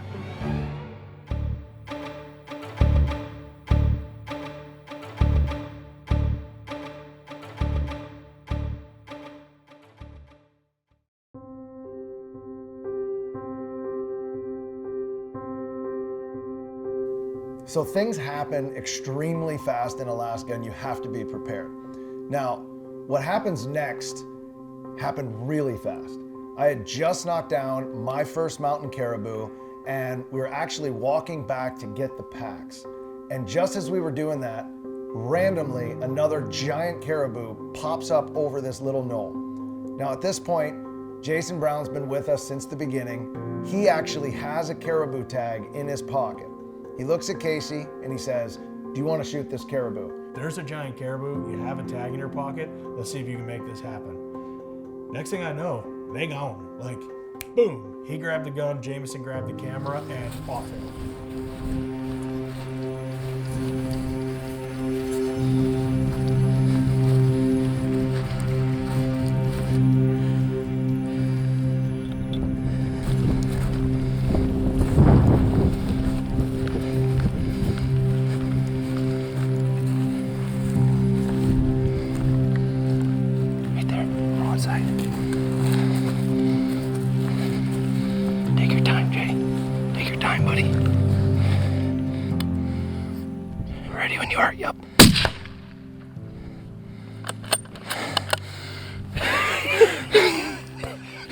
We're ready?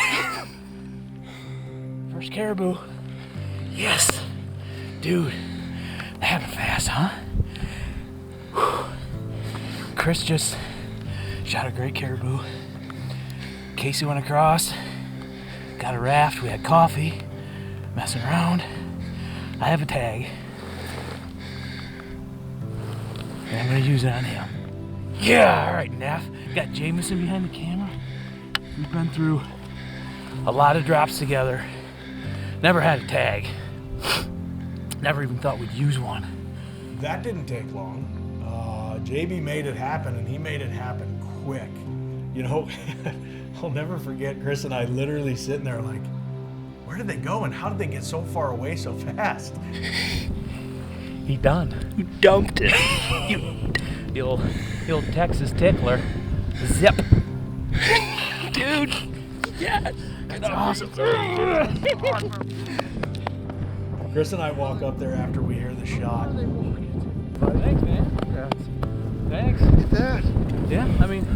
Hey, guy. I'm Hey, you. I mean, this caribou is just awesome. Has to be probably not probably. It is the coolest caribou that I've ever seen in the years that we've been doing this. This thing was just unreal. Had phenomenal bottoms. It's a hell of a boo, man. Congrats. Thanks, man. That's amazing, dude.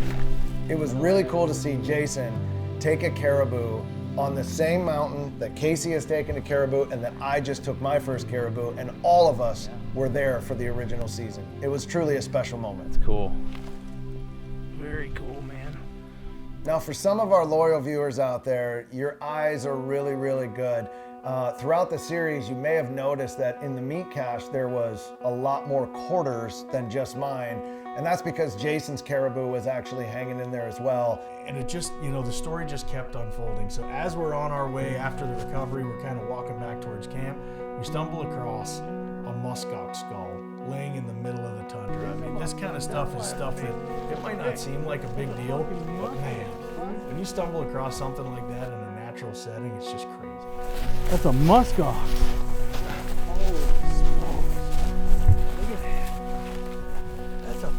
Muskox.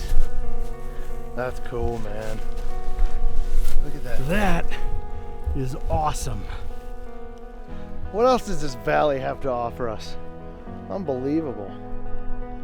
We had no idea that later in the series we would actually run into a live muskox coming through, but it was just a cool moment. It's one of those things where, you don't really have a lot to say. It doesn't make the show, but it's a memory that we have from behind the scenes, and it made for some great pictures, and we just put it back and we kept walking. But it was incredible to see a muskox and to find it like that in the middle of nowhere.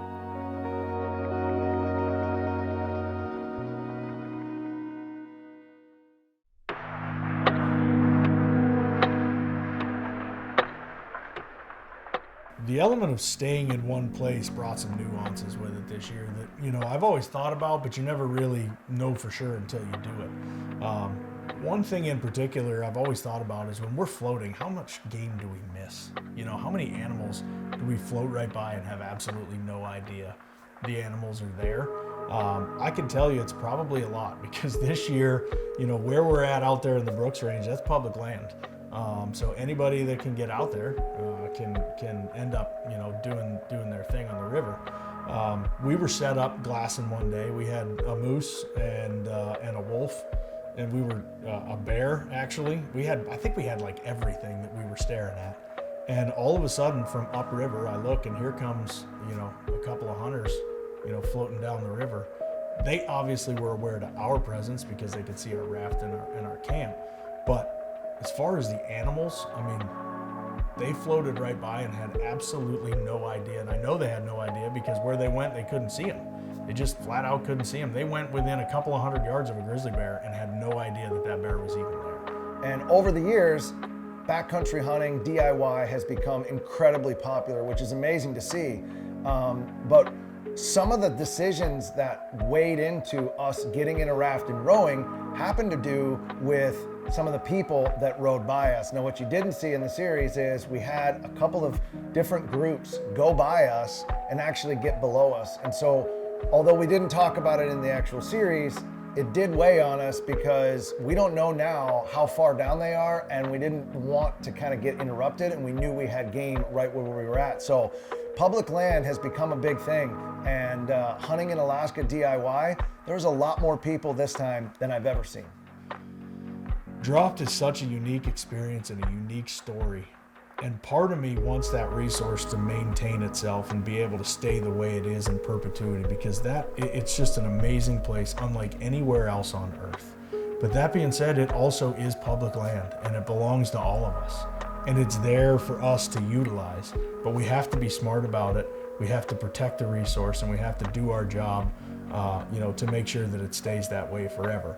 Seeing hunters for the first time on Dropped was definitely different, but I get it and I understand it. And I hope that those guys that were out there had one hell of a trip just like we did.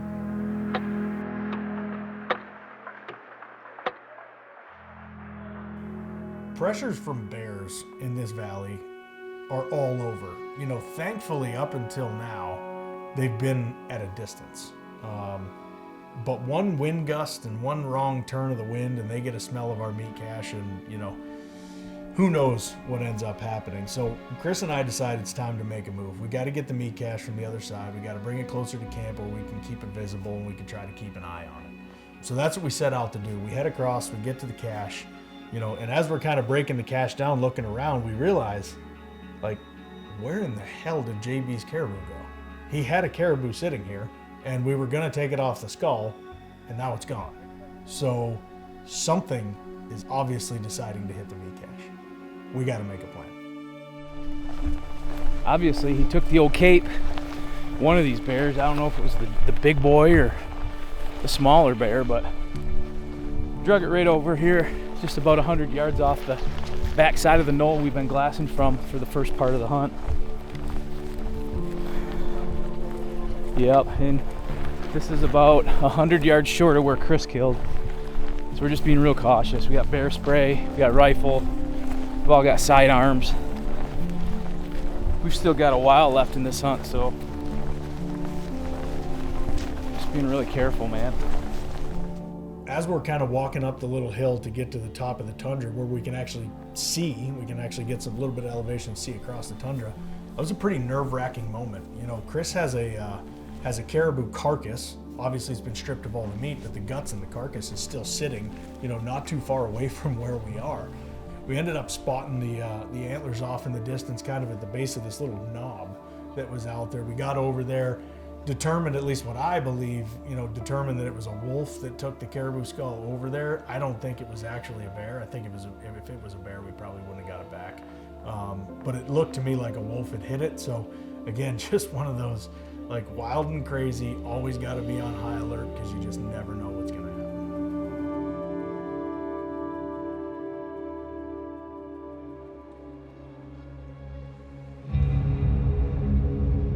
So on this trip, we were teeming with wildlife, and I've got to give props where credit's due, really, because what I see with my eyes, I get to take away, it's in my memory. And the guys that are running the camera, Jason and Jameson, their jobs are to capture that wildlife in a way that brings you in as a viewer. In Alaska, you have to realize that we're a really, really small needle in a great big haystack, right? And so is a moose, and so is a grizzly, and so is a caribou. I mean, these animals, when you're out there, you don't really know until you get there, and you can't really explain how vast Alaska really is. But when you look out there and you see these animals, they're so small. Oftentimes, we don't even have a chance to get them on camera because they're at such a far distance, you can barely see them. But having the right tool for the right job this year meant everything. We were able to have the right equipment to be able to capture wildlife, and man, did this valley provide.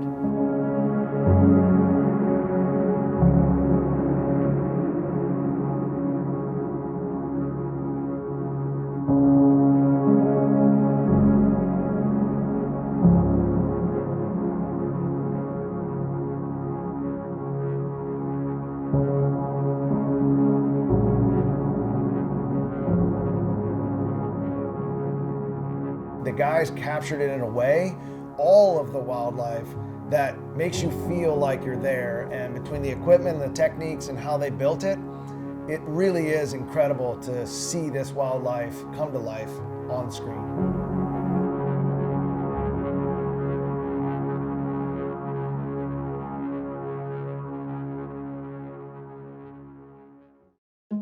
There is so much stuff that hits the cutting room floor, because usually when we do our journals, the guys will set up the gear, Chris and I go over, I'll sit down in front of the camera, and I just start talking. I just start emptying my brain and talking about anything and everything that's on my mind. And a lot of that stuff makes perfect sense in context with what you see visually on the show, but there's a lot of things that don't end up making the show, and most of those things are actually pretty damn funny. When I get back, I want Buffalo Wild Wings with ranch and a salad.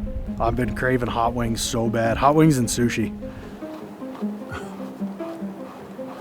I gotta tell you right now, I smell, I mean, we all smell because when you don't shower for that period of time, and as it gets colder, you don't really recognize it. But It's the luxuries that you miss, like actually sitting on a toilet. I just want to sit on a toilet. It's so nice to sit on a toilet. I got a bidet at my house, I'm not kidding you, installed it. miss it. Like, I did it. Made it another 24 hours in Alaska. The number one sign that daylight is arriving and that everybody is starting to kind of wake up is farts. You just start to hear farts all through the tent. And it's just, I mean, it's like clockwork. It's literally an alarm clock.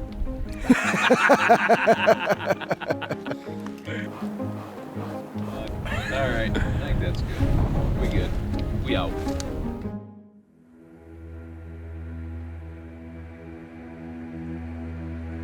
Okay, we're rolling there, big buddy. Tell me about it. How was it? Oh, another dropped.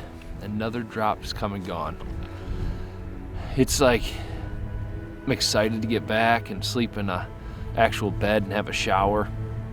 Excited for food, but at the same time, it's one of those where it won't be 2 to 3 days back and it'll be like, man, I wish I was sitting back on the sandbar. We laid down everything we could as a production team. We maximized our days out here. I think of all the seasons that have kind of stacked up that I've been a part of in the field, this to me feels the best coming out. I feel like every day was an adventure. We didn't know what was going to happen, to be honest with you, between bears and the amount of game and some of the things that happen. Just from a storyline perspective, it's more than we could ever ask for. Super happy with the camera setup. The looks, the batteries, the solar, everything worked out great. The audio was good. The lens selection was awesome. For us, it's not always about the production. The production is the sideshow. For us, it's being out here and removing ourselves from the day-to-day grind and recharging our batteries again. It's a beautiful place, my first time in the Brooks, and good to be back with the crew. This is where I started 11 years ago, was with these guys, and it's good to be back working together on a project. So thankful for that. Thankful we all got out of here without any major injuries, and praying that our flights go smooth and we get back and get to call the wives and get some pizza in us. We come out here with a goal to lay down the best story we possibly can, and on extraction day,